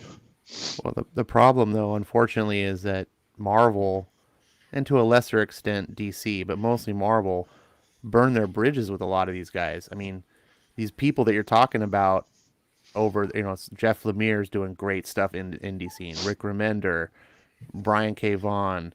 I'm sure there's other big names, but these are all guys that did Marvel Comics, and then either A, Marvel wouldn't pay them enough, or B, treated them poorly, so that they're like, F this, I'm out of here. So the blame is, again, in my opinion, on the top, the top management of Marvel, is just misrunning things. Just Definitely. you gotta get that talent. You're an industry that's about talent, and your job is to manage the talent, foster the talent, to get the best products out of them, so that the customer, me and you, will fork over our hard-earned money because we must have it. But that comes back to, once again, them believing that if they picked somebody to write, therefore they have talent, Yes. and all talent is equal. It always comes back to that. Why? You don't need Rick Remender. You got Teenie Howard. Yeah. Same thing. They're both, All right, they're both humans with rabbit hole once before. Let's get back on track. We're talking about Chip Zdarsky, Donny Cates, the two best writers at Marvel Comics this year. Pele, do you have something to say about either one of those writers? I know that, I was told a while back, I don't know if I shared this on the channel or not, that I was told that if I took certain people, if I stopped following certain people on Twitter, that Donny Cates would follow me again. And these are people that I don't even like following. These are people that I don't really particularly like. They're comic creators, they're indie comic creators. They're part of the Indiegogo crowd. And they're people that, if I really thought about it, I'd probably just unfollow them anyway. But to say that I have to just so I can get some guy to follow me on Twitter, hell will freeze over before I unfollow them now. You get what I'm saying? Right. Can we actually talk about comic books and not? And I'm getting this. God. Their quality, though. 5 minutes the of guy. Chill. The quality that I like is amazing from the guy. When he's on point, it's unbelievable. But at the same time, he also stubs his toes sometimes, and it's unbelievable failures. He's not perfect. And he doesn't listen to the fans. I don't know how much longer he's going to be succeeding the way he does if he doesn't listen to the fans that have criticism for him. And I think his biggest problem is he's just stretched too thin. Yeah, I think that's mostly it. They although they look at all writers as equal quality, they can't stop. They can't ignore the 600, the 6-ton elephant in the room, which is that everything that he touches sells 50,000-60,000 copies or more. Yeah, so they stick him on 37 books. Yeah, right. I mean, he's overworked.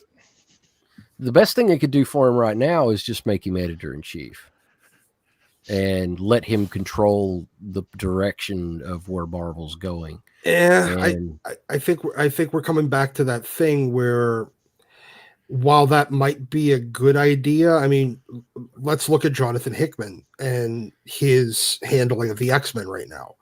Yeah, he's a great writer who got essentially control of the X office, and then outside of Brian Hill and Ben Percy, he's basically picked a bunch of crap to follow up his really good stuff. So I wouldn't trust him as editor-in-chief the same way I wouldn't necessarily just because somebody's a great, like for a sports analogy, just because somebody's a great player doesn't make them a great coach. Wayne Gretzky was the best player in history, and he coached. he was the worst coach I think I've ever seen. One of the behind worst. a bench. Yeah, one of the worst. And so having Donny Cates, a great writer, as the EIC doesn't necessarily translate into him being a good talent evaluator. But he's done a good job with the other books. Like when, I don't know if you noticed, but when he wasn't writing Venom for those issues, it was still good. He was just telling the guy, this is the storyline, this is the thing going forward, right inside these lines. Yes, but that, okay, so he can do that if he's giving outlines. Is he going to outline the entire Marvel universe? I think that he probably could. I don't think outlining 100 books a month. No. Well, what about this? And this is something that I was thinking about. Let him handle the cosmic end of it, and let Zdarsky handle the street level of it. Split the EIC. Then you're going back to the group editors thing of the 90s, where it was there was 4 divisions, but with better talent and better writers. Questionable. I'm just trying to find something here, because that's what I look at. I'm seeing that there is talent at Marvel, but it's pooled into just these small camps, and let him keep doing what he's doing. I mean, but keep his workload manageable, and then find other people. You have to. Yes, and stop giving work to the people that suck. But look, I mean, because they'll take $100 an issue to write. Yes, I know, but the guy behind the 7-Eleven will take a cheeseburger for a blowjob. That doesn't mean it's any good. I mean, Christian channel. it's really not, but okay. No, but look, guys, Zdarsky and Cates are probably their two best writers. Don't take them out of what they're doing well just to make them not do that thing anymore. Right. Yeah, because Yeah. Marvel without Chip and Donny is a bad place. Yeah, I mean, okay, they might be group editors, but they're not writing anything anymore. And editors don't do anything anymore anyway. Like that's what I was talking about. There needs to be an previous episodes. overhaul Yeah. at Marvel. I mean, we're lucky that we have the good talent, and I think we as fans need to support these guys, and this is why it's really important. I always encourage other people, like, look, you find a good book, especially if it's a low-selling book like Daredevil or Hawkman, or like, promote the crap out of it. Tell your friends, say, look, support this book. Word of mouth matters, and if we keep supporting the good books and just let the other books just wither and die, they're dying.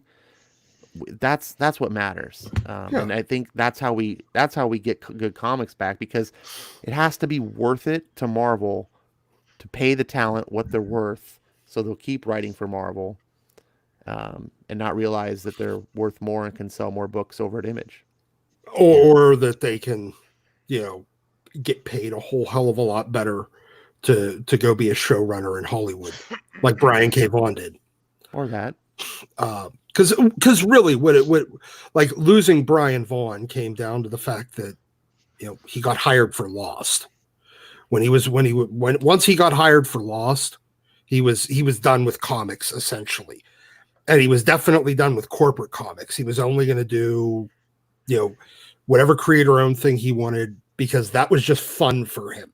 Sure. He's Saga. It might make him some money, but he's still getting residuals on Lost and that Under the Dome show, and whatever the hell else he's making 100 times more from TV and shows. Yeah, that's unavoidable. Like exactly. You're going to lose one or two guys, but even some of those guys come back. I mean, look at J. Michael Straczynski. He was in TV for a long time. Now he's back into comics. So I've often wondered, how long it'd be before Cates just checks out if he's overworked this hard. Well, I mean, honestly, I think at this point, the only thing I can think of is that they're giving him this much work so he doesn't have time to go and look for a better job. If we keep him from leaving the office, he can't go look for another job. Yeah, exactly. Like if we keep loading him with another book every month, he doesn't have time to take meetings in Hollywood.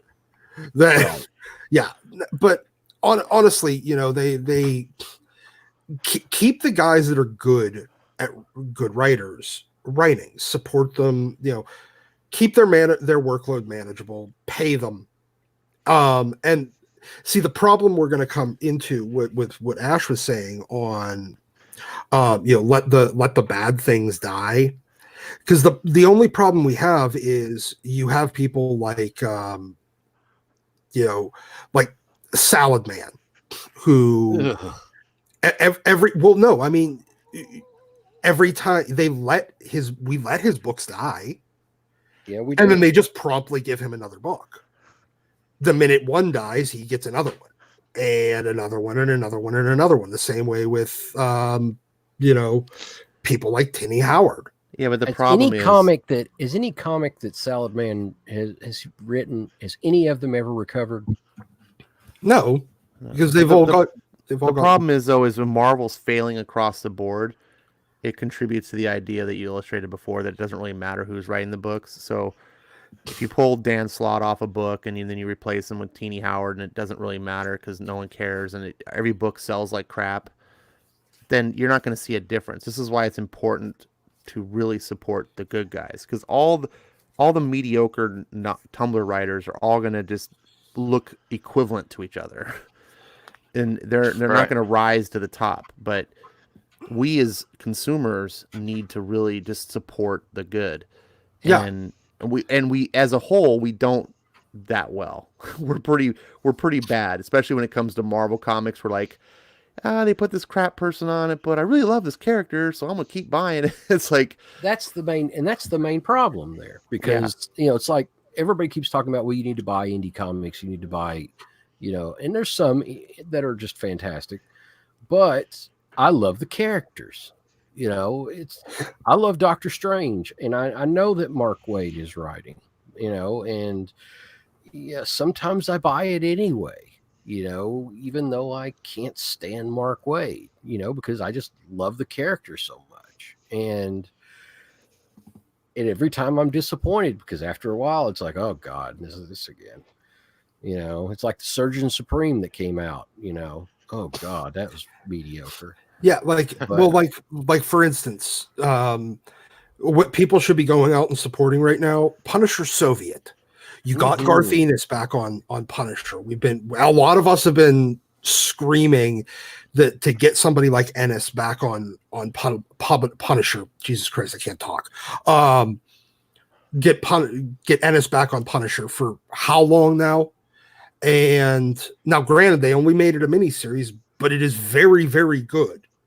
Well, I think that Marvel's stepping further. They're stepping up a little bit here. Do you think that book would have been published in 2014, 2015? No. Yeah, they're stepping out a little bit from where they're, that well-grooved, political opinion was for a while. I think it shows that Marvel is now finally willing to kind of step out of that. Well, they're putting their toes back in the actual evaluation of talent, water, but they're still not actually even into the shallow end at this point. They're sitting there with their feet dangling in and just poking their toes in. That's all they're doing so far. There is none of the, what have you done for me lately, or the just straight up mercenary, oh, your sales dropped, bye. There's none of that. There's none of that competition right now, because the minute you fail, you're still going to get another book. And that's a problem, but it's not one any of us can really do anything about. I think that, we do need to, just as Ash said, support the things we love, and hopefully eventually they'll start picking up the lesson to stop giving poor selling writers new books. Maybe. Yeah. I mean, we can't really control that. I mean, we can just say, hey, this guy still sucks. But does Marvel still behind the 8 ball now, because there's certain people they can't get rid of because they know that they'll get destroyed on social media? Well, I mean, yeah, like let's be honest, Ta-Nehisi Coates is never leaving. No, we're stuck with him until he decides that he's done with comics. I thought the word was that he was done with comics soon. Oh, we'll see, but he was exiting Black Panther and Captain America soonish. I thought he was leaving in 2015 too. Oh, yeah. Well, I'll believe it when I see it.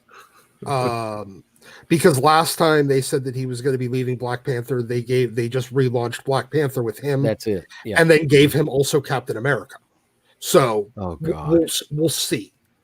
I've heard that Garth could be getting Captain America.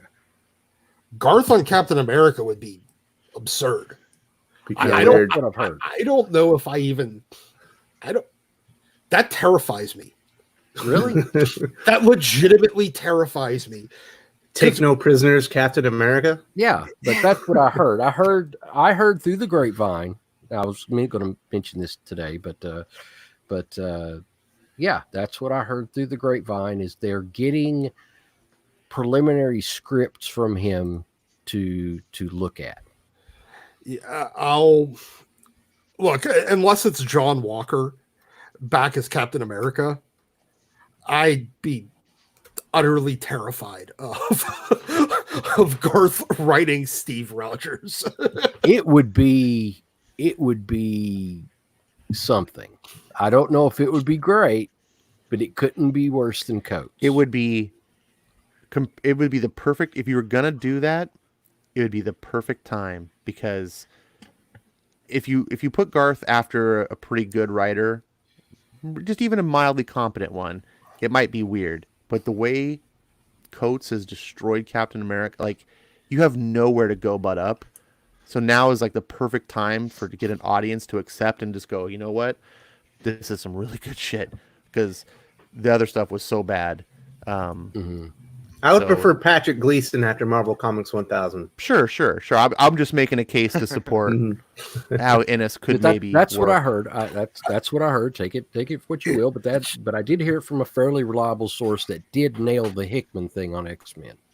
So that's my thing is that Garth just hates superheroes. Yeah, he always has, and he can, yes, he can rank them, but he still hates them. And Cap's not really. I mean, he's a street hero. He is a superhero, but he's still on that. He's human. Yeah, well, so I think that Garth, if they took Captain America down a Winter Soldier MCU, the MCU film Winter Soldier, if they took him down that road, that would be that could be interesting. That would be in Garth's wheelhouse. Yeah. But all right, so is there any other big Marvel topics you guys want to talk to before we wrap things up today? I know we covered a lot of ground, Spider-Man, House of X, Powers of X, X-Men, some of the premier writers, Al Ewing. Is there anything else anybody needs to talk about? Well, the only thing that I wanted to talk about was just their general publishing mistakes and missteps. But I think we kind of covered a lot of that under the other topics with them overloading certain things. We didn't talk about Absolute Carnage, or did I miss that? Yeah, it finished well. It finished well. It's wow. It kind of at the beginning of it really got my attention. Middle kind of okay, this is pretty good, and then the ending was just. But it was just a lead into another event. But it's good. It is good. It's well done. People are buying it, and I want, as long as the people are happy, they're looking forward to the next Carnage event. They want to buy it. That's fine. I'll take my small victories now. But always looking at it through the eyes of a retailer. But I'll take my small victories, because I know that if the dollars come in, then they're going to still keep putting out more Carnage and give us Eddie Brock. I think the problem you're going to have is that it's going to have the same detrimental effect on the Venom title. So you're making the same mistake that they are, which is chasing short-term money over long-term stability. Well, the Venom title's still doing well, but it's not doing anywhere near what it was before Absolute Carnage. Well, because you're dividing sales a bit, but because they took the first big arc of a 2-year long or a year and a half long story and pulled it out of the main title and put it into something else. And now, and especially whenever you don't actually finish that event in the event and you just have it as a lead-in event to another event, you're playing with fire on that one, man. I do think that the whole, there's going to be a wrap up with this, because the way that Ewing is so tied up with Cates now, the whole One Below All, as well, connecting with Null, that's going to be huge. And when that event finally comes about, probably to 2021 or whatever, that's going to be something to pick up. That's going to be really incredible. Both of them collaborating, if he can get Ewing off of his stupid political podium for a while, that could be a really incredible meshing there. But we'll see. I'm hopeful. I did not hate the book at all, but I was very underwhelmed about Absolute Carnage, considering how just high octane it was throughout the whole thing, and then it just sort of like kind of stumbled to an ending and was like, oh, okay. Mm, And it wasn't bad. It wasn't like, oh, this is. no. But being a giant event book the way that it was heightened that underwhelming feeling. If it had just been an arc within Venom, I would have just taken it in stride and been like, cool, what's the next issue? Yeah. But being a self-contained, absolute carnage and all these spin-offs, and you're just like, oh, that's how it ended? Oh, okay, okay. And it, like I said, I don't hate it. I still recommend it for everyone, but Well, so much of this is just the build up of Eddie's son, and that's going to, and he's going to be a major character going forward in the. sure, I totally see that, but like, I don't think anyone went into Absolute Carnage thinking that was going to be the point of the story. No, I kind of did. I don't think readers did. I didn't. No, they were going. They were I was like, this particular part is all built up in Venom, and then you don't even tell it in Venom. You tell it in a big, massive event about Carnage. Exactly. And then Carnage doesn't even really matter at the end. It's just about his son, and you're like, oh, that's weird. It still sold like hotcakes. It did, and I appreciate it as a store owner that's positive for sales. Short-term money always sells like cakes in the short term.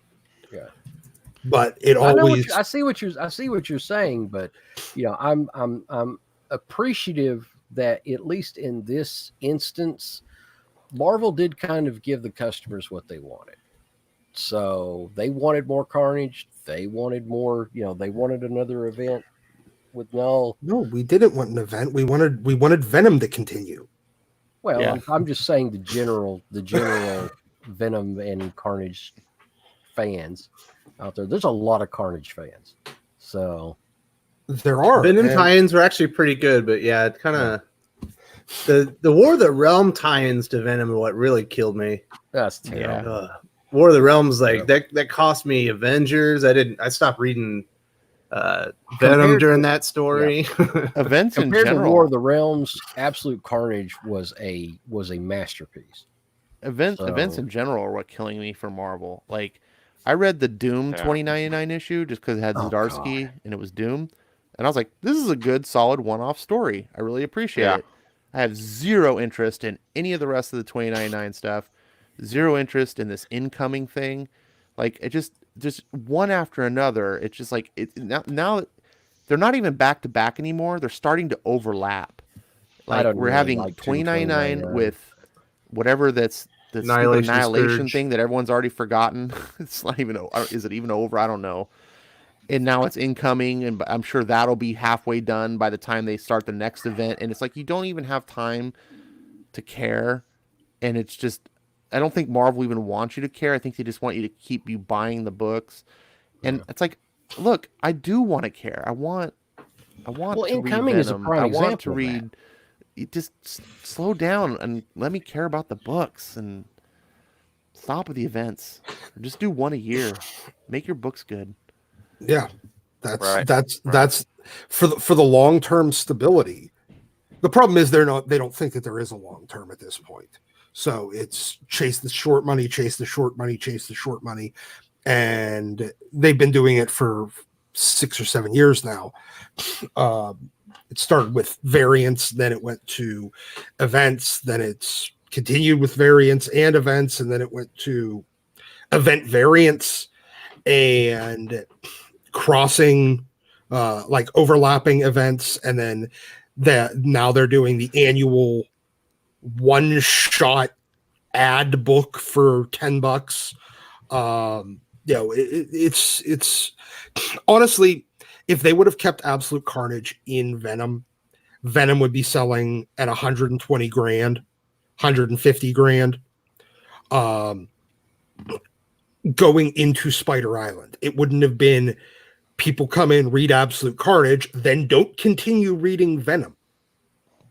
They would have added, you would have added readers to Venom instead. I don't know too many people who were buying Absolute Carnage who were not buying Venom.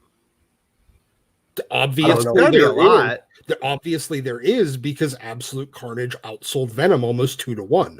Yeah. Well, that's largely because of the variant covers. It might be, but on issue 5, 4 and 5, there weren't a significant number of variants, and it was still outselling Venom 2-1. People were buying it because it was, but you would have added, okay, you got double that, but now all those people aren't continuing to read Venom. You would have added probably half of those people to being monthly Venom readers. I have to say also, yeah, as a personal fan myself, that I wasn't a Venom fan. I mean, Donny Cates and Ryan Stegman sold me on this book along with reader feedback. And I jumped in kind of late and I was regretting it. And then I fell in love with the book. I was like, wow, this is really good. I missed it.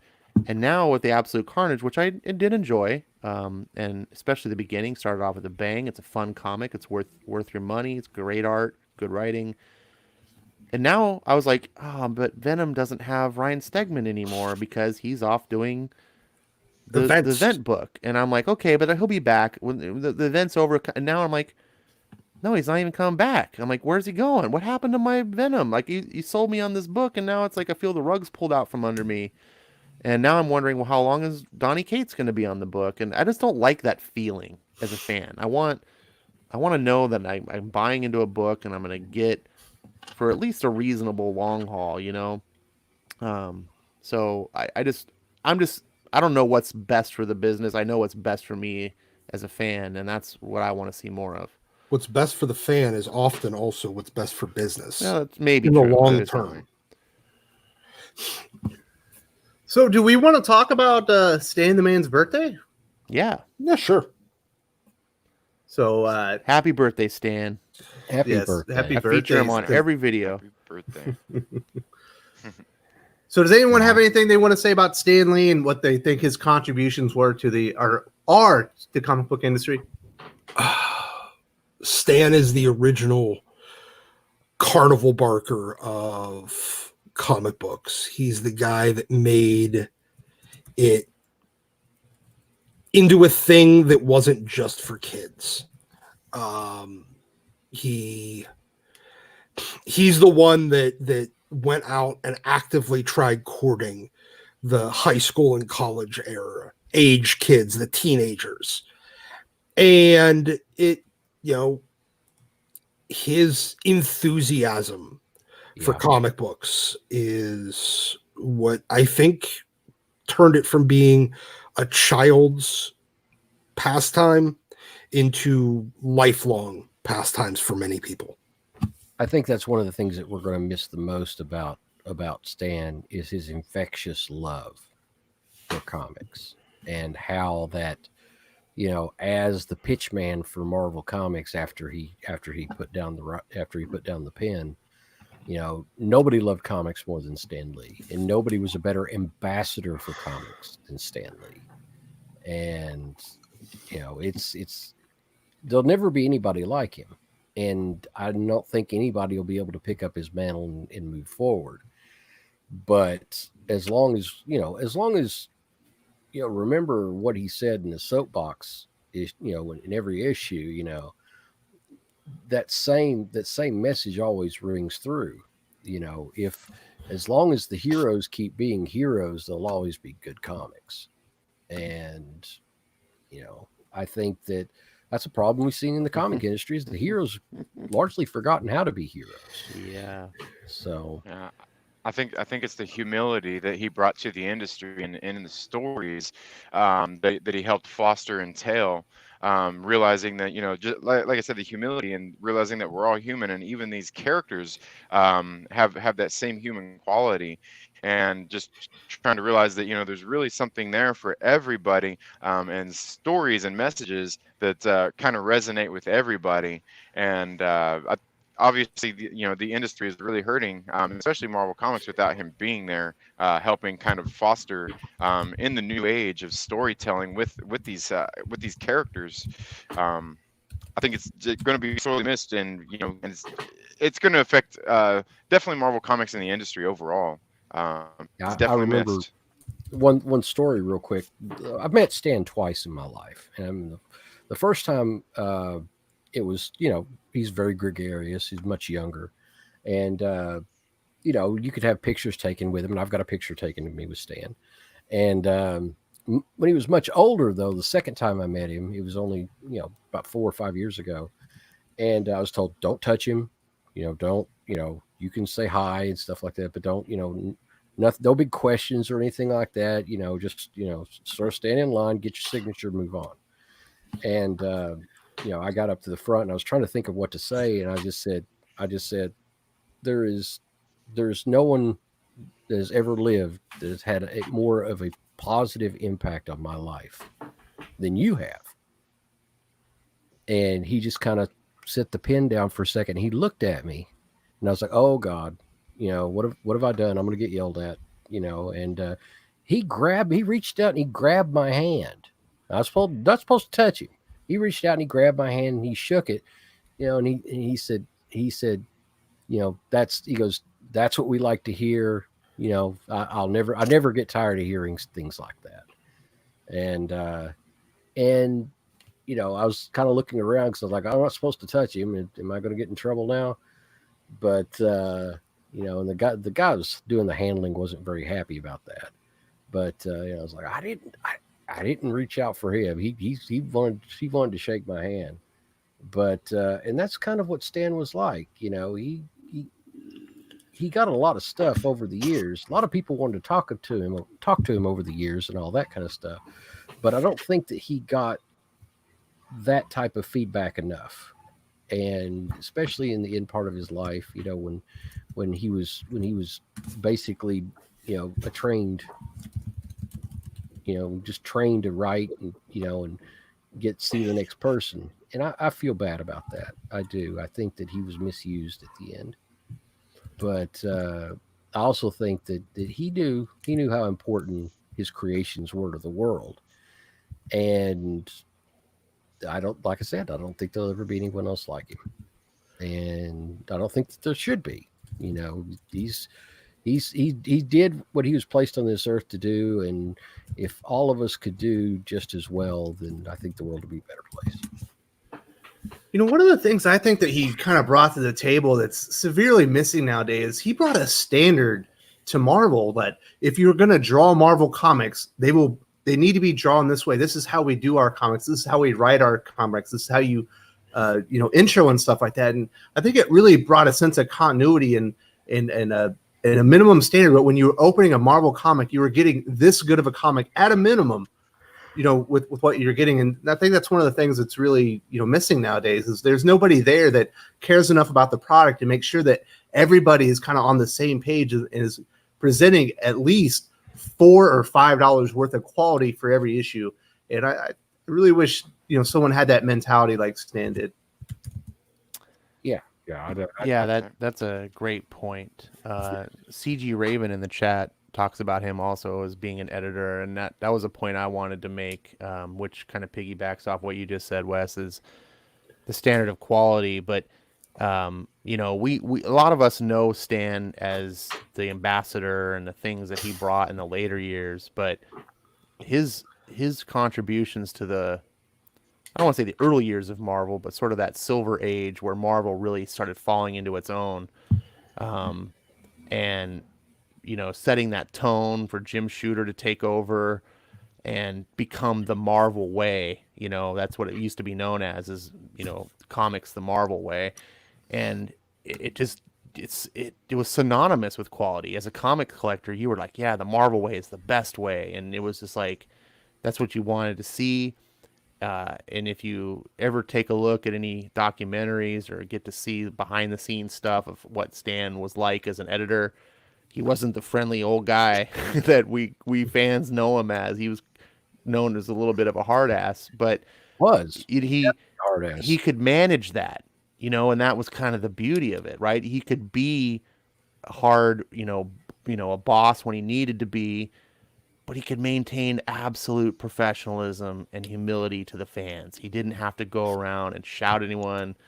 He was always just the consummate example and just utter respect for everyone.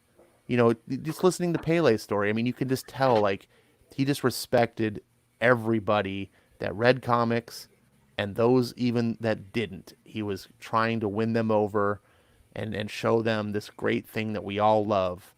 And he just embodied it all. When you go back and think about comic book fandom, it's hard not to think about Stan Lee because everything that's great about it, you can see in him in some fashion. Yeah, you're right. There'll never be another one like him. So I think that'll, basically wrap up the main show for today. We do have the comic book recommendations. Not a lot coming out this week. Trinity, it's your first time on the channel. What comic books would you be recommending this week? Honestly, I didn't really get a chance to see what all was getting ready to come out this week. But I mean, like I said, for me, I've been mostly going down reading more indie titles, and mostly by Vault Comics has been one of my favorite publishers of the year. And that's honestly something I would recommend. If there's a title out there by Vault, go out there and pick one up and give it a read, and hopefully you enjoy it. Because I haven't read one bad title out of that publisher yet. All right, do you have a favorite? Because my favorite's These Savage Shores. I think my favorite so far has been the plot. I've really enjoyed that story. It's a great one. Yes, the plot is absolutely phenomenal. It's probably the best one that's ongoing right now. Although Lance, who's in the comments, would say it's Black Stars Above, but I think the plot might be a little bit better. Black Stars Above is very good. The one thing I like about it is it's a comic book, but it reads like a novel. Yes, and it's unfolding a very interesting story. Yes, it doesn't read like a comic book to where 15, 20 minutes for the issue. It's 40 minutes for a regular size comic book if you want to get through it and take in everything that's in there, and it's excellent. Yes. Mm-hmm. All right, who's next? Ash, what are you recommending for the viewers this week? Well, man, you said it. There's just not much coming out. Hey, Venom 21 came out Christmas. That was the only thing on my pull list. I didn't even do a video because it was good. I enjoyed it. It's kind of like a wrap up of Absolute Carnage a little bit. It was good. So I gotta say, I'm really intrigued by these Vault books. Your guys' recommendations are great, and one of the things that's really fascinating to me, that I love hearing, is how everyone seems to have a different favorite issue, which tells me that there's a wide variety of quality and different ideas that can appeal to different people. And it's not like, hey, this one book is good and the rest are okay. It's like they're all good, and it just depends on who you are as which one you're going to like the best. So I really feel like I need to get on this bandwagon. For my own contributions, I think, let's see, this week coming out, Daredevil is coming out. Like that, if you're not on the Daredevil, if you're a Marvel guy or girl, whatever, and you like Marvel comics, I urge you, especially if you even halfway enjoyed the Daredevil Netflix series, if you like the tone of it and how it just, get on Daredevil. That you can get the trades to catch up. You can find the back issues for cheap. That's what I did.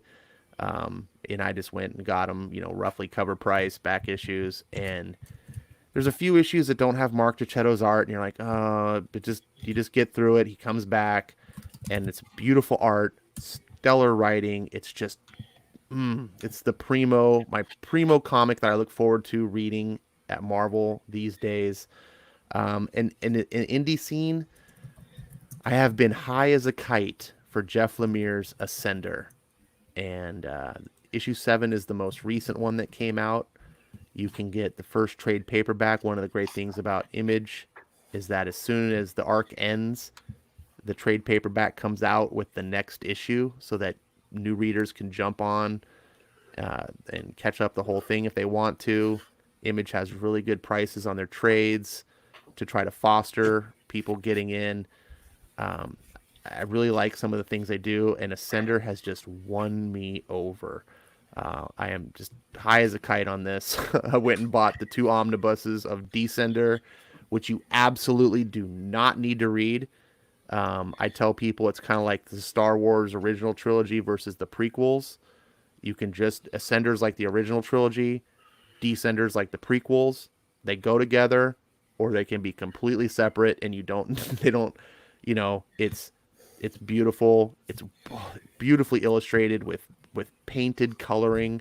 Dustin Painted Gwynn's color. amazing. Yeah, Dustin Nguyen pencils with watercolor coloring. Yeah, he does his own watercolor over top. Oh, and it's just at first I was a little bit like, oh, this is weird, like it's a sci-fi weird, and I was like, this doesn't match. But as soon as I got through an issue, it grew on me, and I was like, oh, it's gorgeous. And it's the same artist issue after issue. It's not like the mainstream we talked about failing.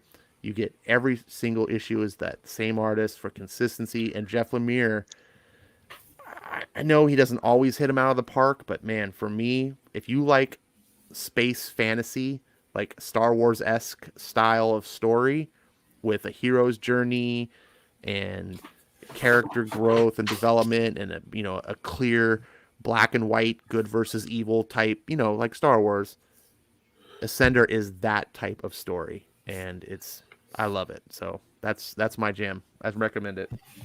Awesome. All right, Doc, what are you recommending? Well, I haven't the slightest damn clue what comes out last week or this week because I never even bothered went to the store. But the one things that I will recommend is Mark Miller finally put out, and it was a surprise, the first issue of the sequel to Chosen, American Jesus, New Messiah, #1. And I'm really, really curious to see where that goes because I love Chosen, and we've only been waiting about 15 years for the sequel to it. I also recommend Flash Forward because it's still really good, and it's one of the only DC books that I'm reading, along with the other DC book that I'm reading, which is Curse of the White Knight. You know what? I waited on it and read like because I for some reason I couldn't find my copies of the first issue, so I'm like, I know they're around here somewhere. I finally figured out where the hell I put them, and then I read the first 5 issues the other day, and it's really freaking good. And I highly recommend, with one caveat, that you don't actually read it. Bloodshot. Oh, yeah, they are. It's amazing. Make up your own dialogue. Yeah, the dialogue for this good. movie. I'm still waiting for Lance to do that. He's had a project that he said he was going to do where he rewrote the book. And I'm like, come on, Lance, get on the ball. I can't wait for this. Exactly. If Tim Seeley could actually write, this would be a great book. Because Brett Booth's art is just destroying everything on that. But Tim Seeley can't write himself out of a wet paper bag. So it is the most cringy, nonsensical writing. It's just so bad. And then finally, X-Force and Fallen Angels. Since they're like double and triple shipping, I think we've only gotten 2 issues of X-Force this month. There's probably still one more to come. So buy those. But those are my recs. All right, Pele. It was slim pickings. What were you recommending at the shop this week? Well, I'm going to recommend that everybody go out and get issues 1 through 3 of Last God from DC. It's a good one.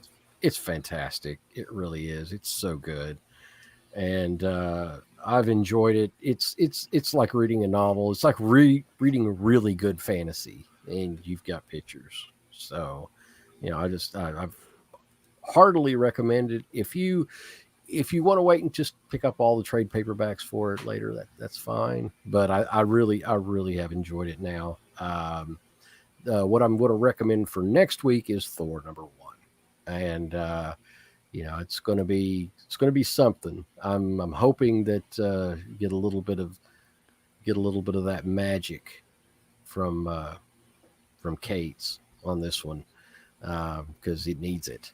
And so we know that retailers got an advanced digital copy. What'd you think? I liked it. There we go. And I wasn't going to say anything, but yes, I liked it a lot. And it's got I'm not going to say it's a fresh take, but it's definitely something moving forward, and I really enjoyed it. And I think that I think that as long as they leave it in Cates' hands, it's going to be good. It's going to be fantastic, and it's a title that works really well for his style. The cosmic style, and because you have to remember, Thor used to be the cosmic title. Everything that came out, the In-Betweener and all the other kind of stuff, and all the other Celestials, they all came out in Thor or Journey into Mystery, and I think that's kind of where things are heading back.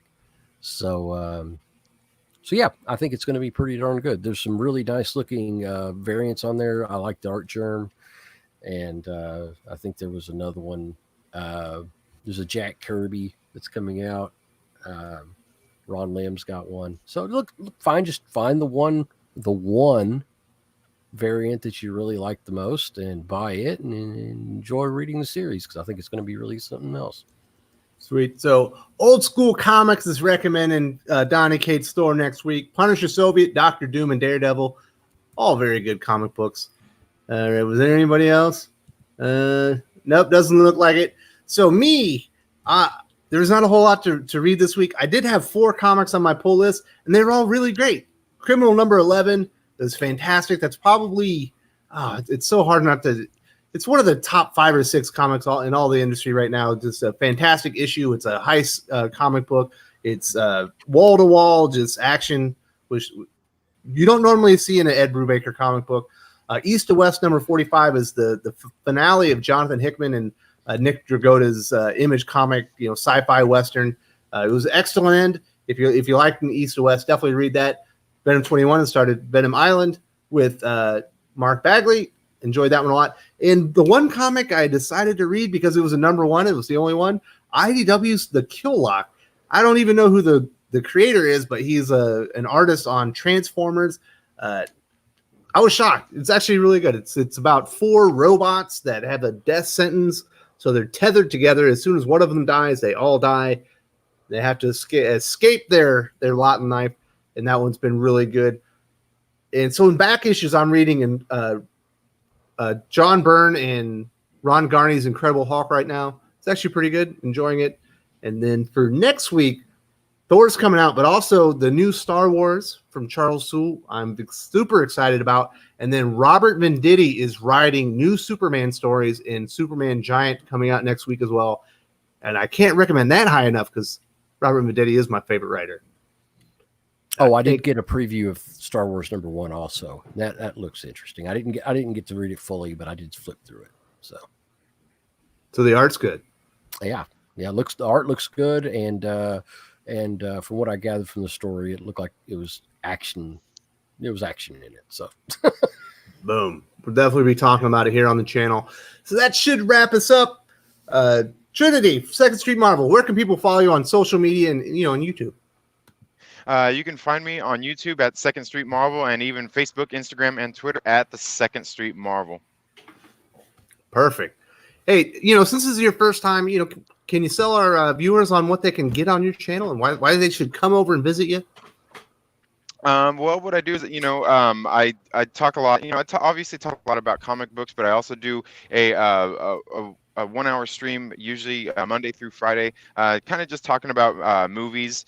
And just kind of a replacement for the John Campea show, because apparently a whole lot of people don't like him.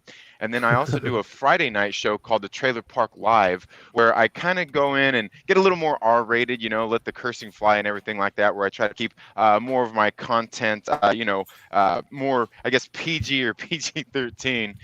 And for the most part, that's it. I mean, like when on my videos that I sit down and produce, I really more like to keep them positive based and just sharing the things that I love with comic books, movies, and even music on occasion, as well as and like I said, keeping it positive based even while still being critical. And I'm certainly open to all kinds of criticism. Yes, if you want to go on Second Street Marvel's channel and bag on him, he will take it. He invites the criticism, people. Yes. All right. So, Ash, you're pretty familiar, but for anybody that's new, where can they follow you on social media? Do you have a YouTube channel? I do have a YouTube channel. It's called Ash on Comics. I think everyone here knows how to find me. And social media, it's Ash1138.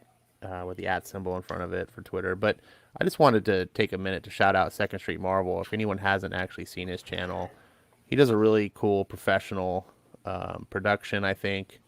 I really like the look of how he does things, and he has a real positive vibe, which I know some people may be really looking for because, everyone does things different. And I know in the recent years of YouTube, some things have kind of gone down the gutter of, trash this, trash everything, trash all the time.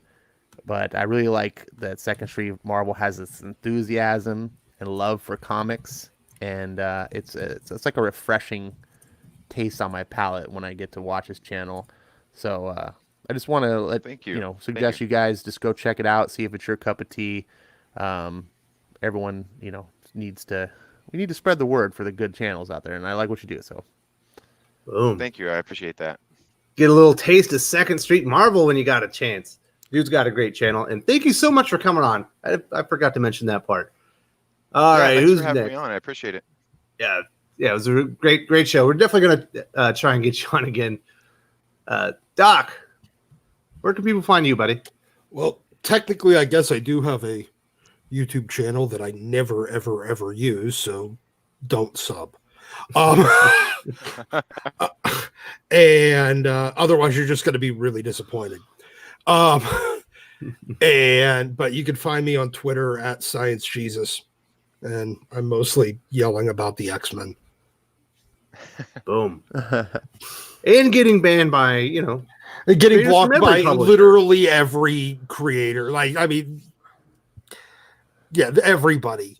Doc's too honest. I am kryptonite for he's like comic. He's like Craven the Hunter, but for comic creators.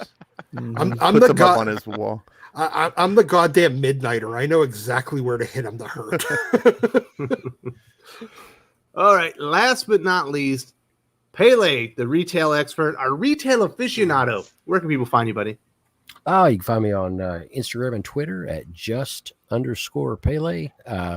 Twitter tends to get a little bit political, but I'm trying to stick more to comics these days, but that doesn't always hold. Instagram, I look at new acquisitions for the shop and for my personal collection. A lot of that stuff is not really the high dollar things. I want to kind of highlight some awesome keys that most people can afford, and some good examples of those. And come and talk to me on any of them. Ask me questions about comic collecting, and what keys are good to get right now. It's a great time to be buying key issues because the market is kind of suppressed right now, and going through the Christmas cycle, as well as a little bit of a recursing as far as values are concerned. It's a great time to buy. You don't want to be buying when the market is high. You want to buy low. So, but yeah, if you got any questions about grading or anything like that, just hit me up, and I'll do whatever I can to help. Awesome. Well, thank you everyone for joining us. Of course, you can find me here or on Twitter at Wes_from TC. Thank you all. Salamat po.